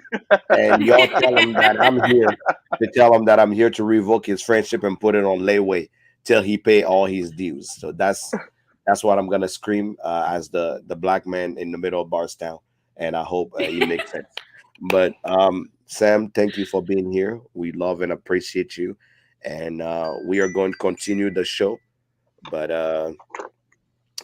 we want to thank you for being here, and Dude, you can't rule. wait. Thank you Are so you much. are you are Love you. you? Am I gonna see you in New Orleans next week? Where? New Tails? Orleans, Tales. No, we're not at Tails. Ah, We will ah. be we will be next year. We're Okay. gonna Okay, Okay. unofficially announce right here that we're gonna be at Tails next year. We have a lot coming up in the next year, origin releases, and we need to focus kind of our marketing brains on that launch and what we're gonna do and what we're gonna do at Tails and all those festivals. So got it. all coming like full force next year for sure. Absolutely. I'm assuming I'm still gonna see you somewhere in September, probably. Yeah, Yeah, probably. Yeah, I'll yeah. be all over. Yeah. All right, all right, Sam. The 16th through the 18th. Yes. I will. I'm glad you're here. Glad you came. Glad you went. We went through this, and we'll see you next time. Love you, dude. Great. Love I'll you. Love you, see you dudes. soon. Cheers. Let's I want to segue into something because since we're on advice, it does not suck. Um, there was something that was put on my desk Uh-huh. this evening going into getting set up for tonight Uh-huh. that broke me down emotionally, and I had to take a second. Okay. And it's this, and it's this. It's a little. If you can dream it, You you can can do it. do it. You Okay. can do it. You can do it. This is very Disney inspired. I will tell you Yeah. right now, if you don't know me my hero is Walt Disney. Okay. Yeah. I, Um, I know that from walking in your house. I know a lot. yes, you You do. got Yes, you married do. at Disneyland, so there's I got married at Disney. Yes. But something happened this week that might have changed my life. If you don't know, if you haven't seen the social media posts, I now am at Justin's House of Bourbon. I'm no longer at Evergreen. Um, Evergreen was a great platform, and it definitely sprung me to where I'm at now. But as far as my vision and what I want to do for this industry, for myself and for the tourism market and fans of bourbon, everything across the board. Justin's is now giving me a platform to make that happen. I can't go into any specifics yet because I'm not allowed to talk about it, but this, if you can dream it, you fucking can do it. I've been dreaming it for about 5 years now, and I finally found somebody that's going to give me a chance and let me do what I actually want to do. So stay tuned for the next 30, 60, 90 days. There's a lot of really cool things coming. A big shout out to Justin's House of Bourbon for giving me a chance and bringing me aboard and making me happier than I have ever been as far as my career going down this journey. And That's my advice. My advice that doesn't suck is if you can dream it, you can do it. It's a little foo-foo-y and a little magical and a little whimsical, but really, like if there's something inside you and something that you're passionate about and something that you want to do, please, please don't give up. There's plenty of times where I've almost given up on this journey. And there's a lot of things going on in the background that you don't know about that are for you and for your benefit. I'm saying that because I can contest to it for myself because I've seen it happen this week. Please don't give up. Follow your heart and do what makes you happy and do what you believe in. Don't please don't give up. Please. That's my biggest thing. Please don't give up on your dream. Just because you're 52 and you have a dream in your heart doesn't mean you can't make it happen. Please. I love my wife so much. She says I put that there. She says I put that. She knows me, dude. She knows me. We're going through a rough patch right now, but we're working shit out. And I will tell you, she fucking knows me, man. She did. She put this there for a fucking reason. She knows. Guys, please don't give up on your dream. It's going to be rough and it's going to be hard. Guys, I've been at it for 6 years and it's finally paying off. Please. I'm not going to get emotional. Don't give up. Please don't give up. You're working with a great team right there. Justin House of Bourbon have an amazing team. Yep. You will be adding a lot of stuff. Yes. You know what? I'm going to toast to you today for this amazing accomplishment. If people don't understand, this is a big deal. Justin House of Bourbon have probably the biggest reach in the whiskey industry, and for you, I didn't want to open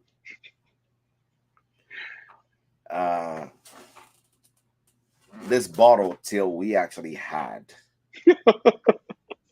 But this is the Justin House of Bourbon. Is that the 14-year-old? It's the 14-year-old. What proof is that? That's the 121.6. I love you so much. Because this is the only bottle that I love so much. Oh, Jesus Christ. But for you today, I am opening this bottle because your motto is open and drink it. So I am opening. I'm gonna drink some diamond with you because this is the bottle that I opened. This is the bottle that I opened with Rebecca to celebrate this new transition. So I'm gonna drink some of this. I don't have any of that. This is a Justin House of Bourbon. Jesus Christ, man! That is private release. It shows you the type of reach Justin House of Bourbon has in the whiskey industry. They have their own bottling of their own 12-year-old juice. Yep. And I'm one of the rare people that have all of the 7 released that came out.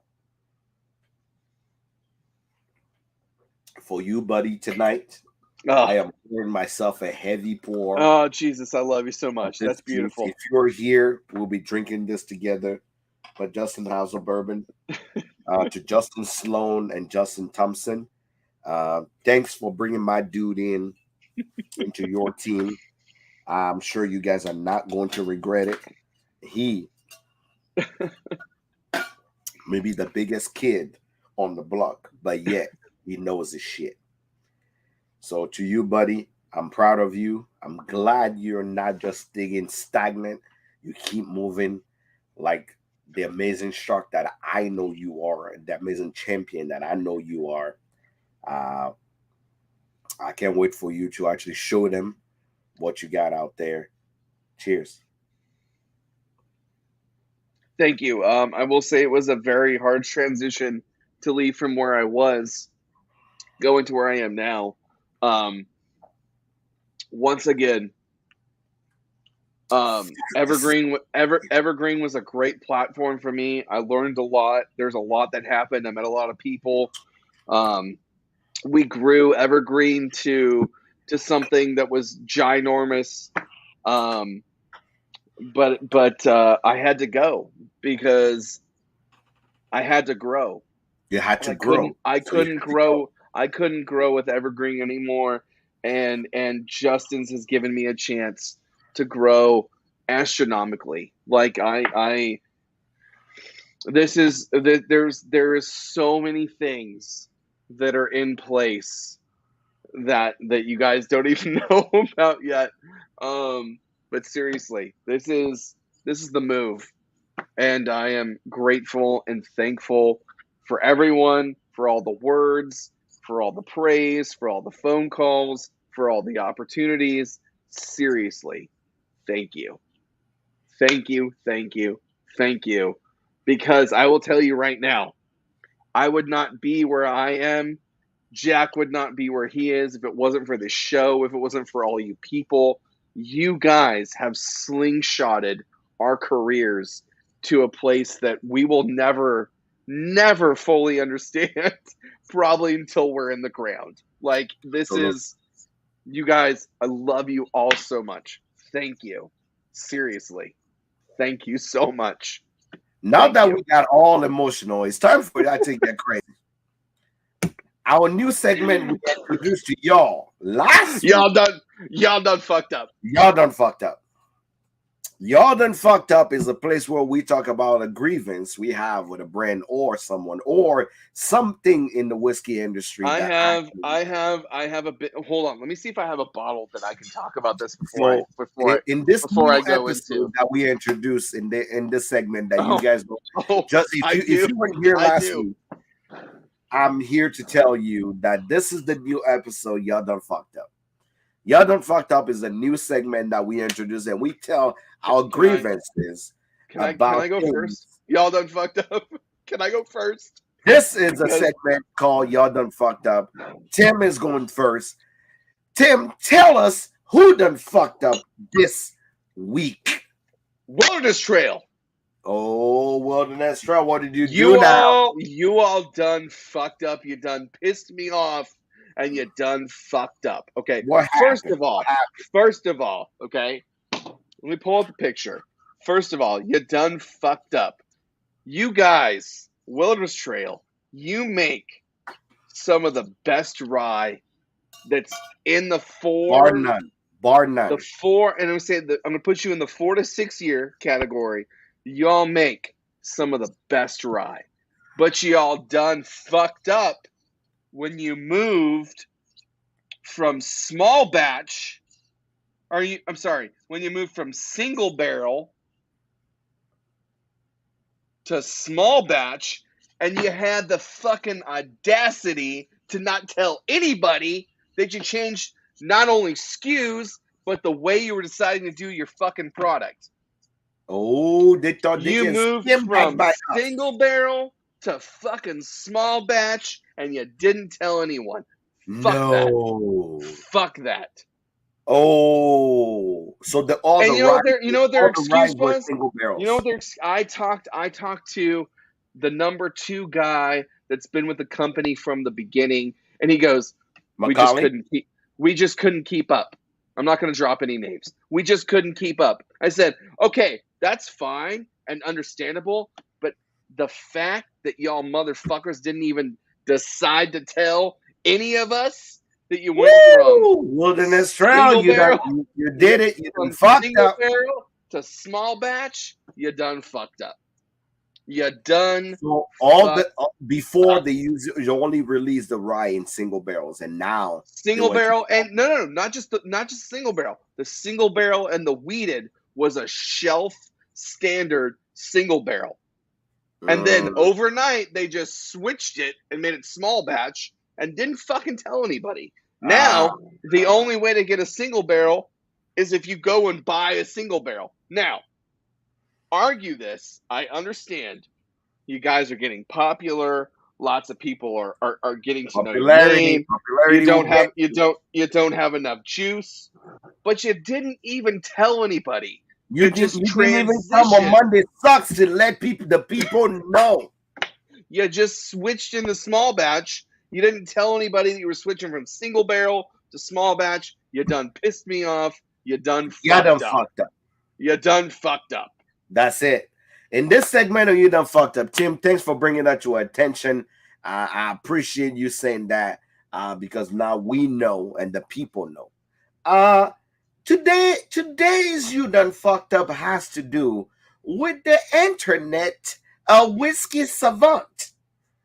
Internet whiskey savant, y'all done fucked up. Internet whiskey savant, y'all done fucked up. I want to make this absolutely clear. I made a post. I made a reel last week, and the reel literally say, "Bourbon only comes from bourbon only." Sam just told us. No, don't say it. I just laughed. I'm not gonna say it. Sam didn't say anything. Sam didn't say anything. Sam.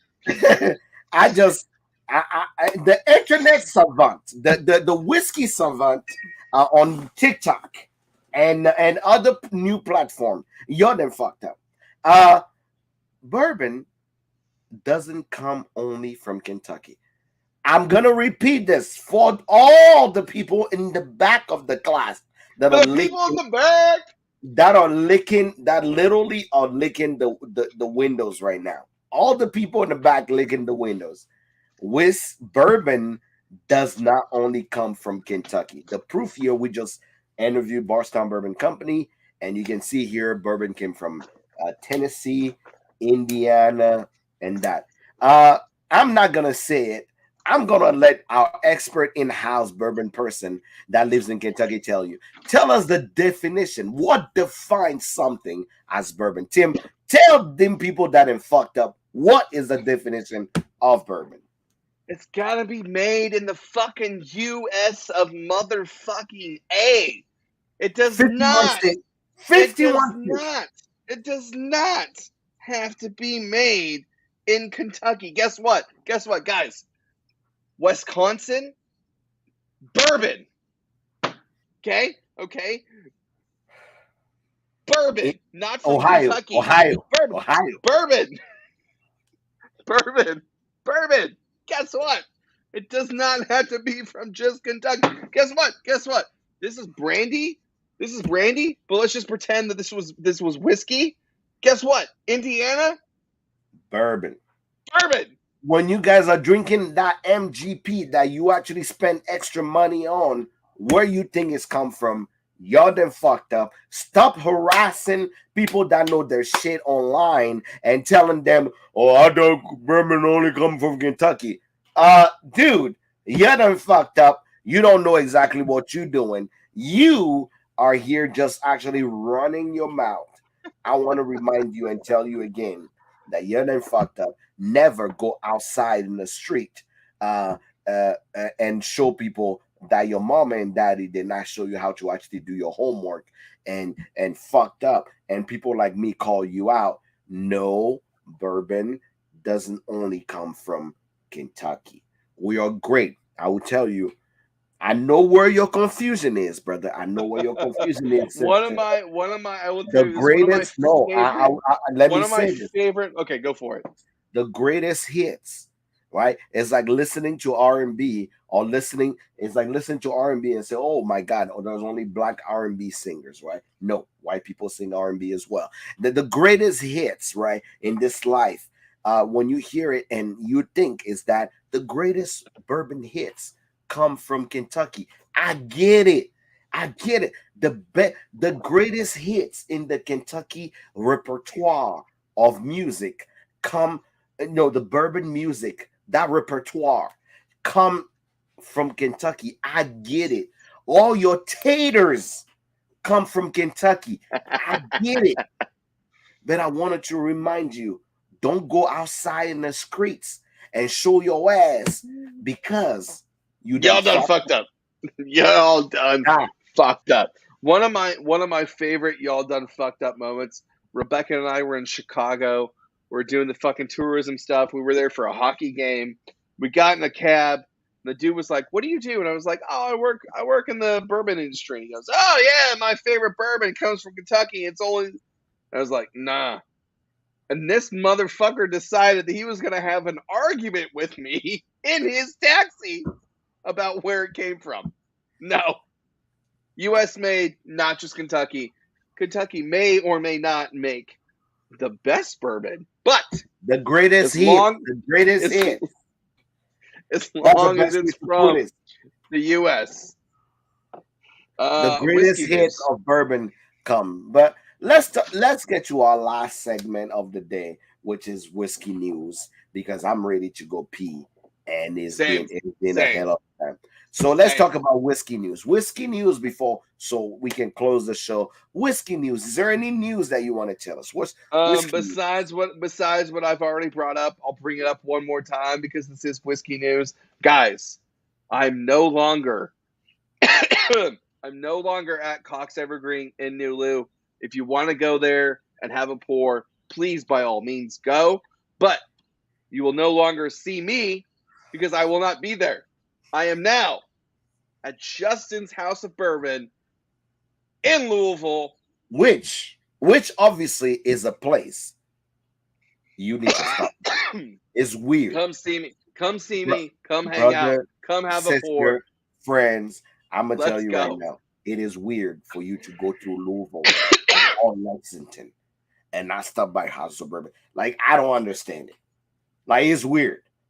Like, the first time I've been there, somebody said, "You not regular if you don't go by Justin House of Bourbon." Now I have to warn you, when you go in there and see this teddy bear smiling at you, it's because he got some prices that will shock your ass. But you can actually, there's two things I always give Justin House of Bourbon. One of the best team that picks like when I started picking single barrels, Justin House of Bourbon that inspires me on how to pick a great single barrel, bar none. So I give that to the whiskey librarian lives at Justin House of Bourbon. Shay lives at Justin. I'm telling you, those people, your palate can't even. My man Ryan is at Justin House of Bourbon. You can't compete with those people. They've been doing There this. is some freaking powerhouses that I'm are telling behind. you Not right just now, not just Ryan. me. Hey, I will tell you this. I am the guppy in a fucking ocean compared to what they I get to hang they out and be a part of. they are Come they hang are out. simply amazing. So that's the place to be. But beside that, on whiskey news, Whiskey if news, you yes. like if you like barrel, remember to be on the lookout for barrel Fibonacci rye. The Fibonacci rye is out. So they came out with the Equinox blend, but the Fibonacci rye is out. So if you like barrel, on this whiskey news, we're giving you that barrel have the Fibonacci rye that'll be out here. I will tell you one thing: you may not like barrel, but if you actually like Stellium Fibonacci rye is out, and I'll tell you, they put something in their rye that make Jesus himself want to get off the cross and have a pour. So that's where you want to be. Second news on whiskey news, Booker's. If you love Booker's, Booker's Lumberjack is out. That's the second Booker's release of the year. Booker's Lumberjack is out. I don't know when they actually are planning on bringing the Booker's Rye again. I heard some rumors that the Booker's Rye may be out again. But if you're a Booker's friend, the first release of 2022 came out. The second release is already out. Still in the house of Beam still. My man, Correct me if I'm wrong. Correct me if I'm wrong really quick before you go into this. But this most recent, the Lumberjack, is the oldest Booker's they've ever released, right? Is the first 7 year. The first Booker's. 7 year. That's right. 7 year Bookers, because every Bookers that we have since then have It's not been been like that good. it's been flirting with that 7 year mark, but Five, guess what? 6, We did 5, it. 6, We did but it. this is 7 years in this Bookers. No, so if you actually are into Bookers, this is your opportunity to grab the first 7 years Bookers. So it's gonna be that lumberjack is going to be the place to be if you actually want the bookers.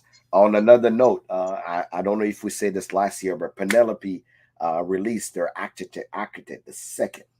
Architect the second architect is out. So if you missed the first architect, jump into the second one. Uh, Castle and Key released the Restoration Rye. That Restoration Rye now is actually out. The Castle and Key changed even the way the label looks. So make sure you actually grab yourself a new Restoration Rye. Woodford released their batch proof. The batch proof Woodford 118? out 118. 118. What they actually have out there for you guys. And Woodford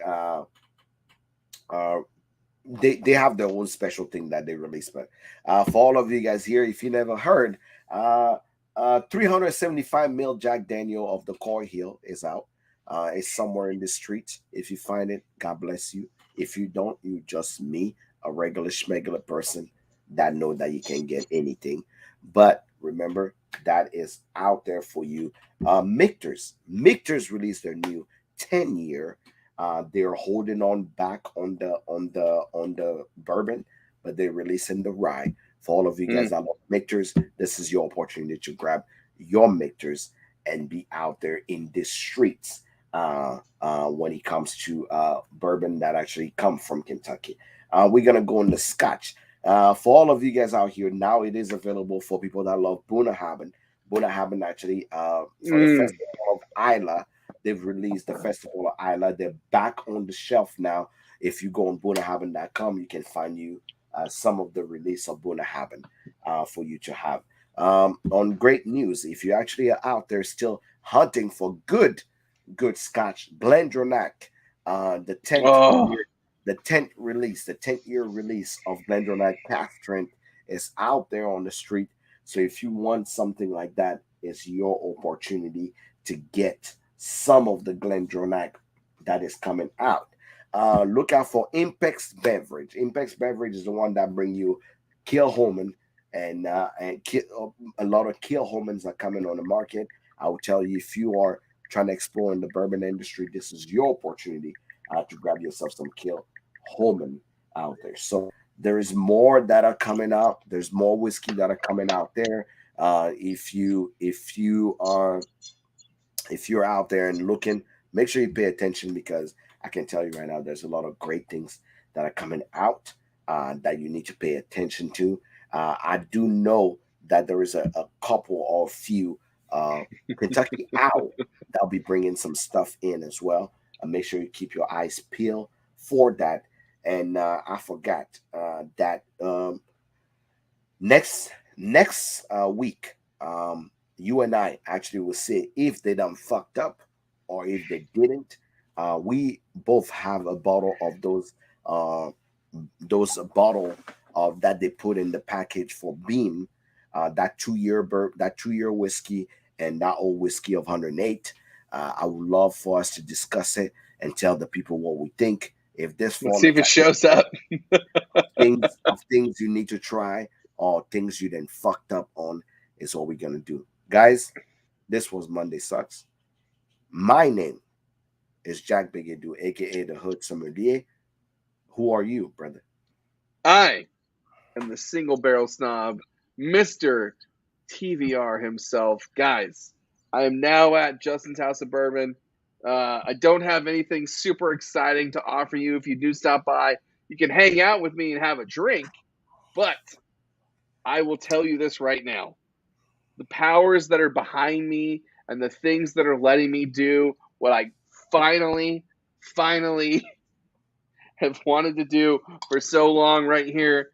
If you can dream it, you can do it. I've been dreaming it for almost 6 years. It's going to happen. Come hang out in Justin's House of Bourbon in Louisville. We'll talk. I'll find you something really cool. We'll have a drink. You find me on all your favorite social media platforms at Single Barrel Snob. Yeah, that's what's good with me. Jack, what's good with you? Jack Bigedu, Hood Sommelier. A lot of great news coming next week. Next Monday, will be my birthday. and we'll actually won't be here. I want to do this on Instagram. We'll make it quick and hang out with the people. Next week is gonna be my birthday. If you In fact, want to on send my Jack birthday. something, if you want to send Jack something for his birthday, send me a message and I will give you a way to send him something. Okay. Remember, there's I three have a things in cute this life. I have a cute little pile set aside for him for his birthday, as you should too. There is three things in this life that I love. Crazy t-shirt that say shit that actually no one wants to hear. 2, I love me some hat. And 3, I love me a good bourbon or a good scotch. That's all. Good whiskey, good hat, and good shirt, and I'm a happy man. That's all I like. I will tell you guys right now, your love is all I need, right? I like other stuff, but love is what I need. A happy birthday is enough for me. But next week, the 25th, is The my birthday. 25th. The 25th is his birthday. I will be doing this show from New Orleans, from the Tales of Cocktails. The show is gonna be brief and quick. It will not be a long show. We're just gonna hang out and just have a few drinks. I need to go. I'm ready to close the show. I'm happy y'all are here, and we will see you on my birthday. Cheers, dude. Cheers, y'all.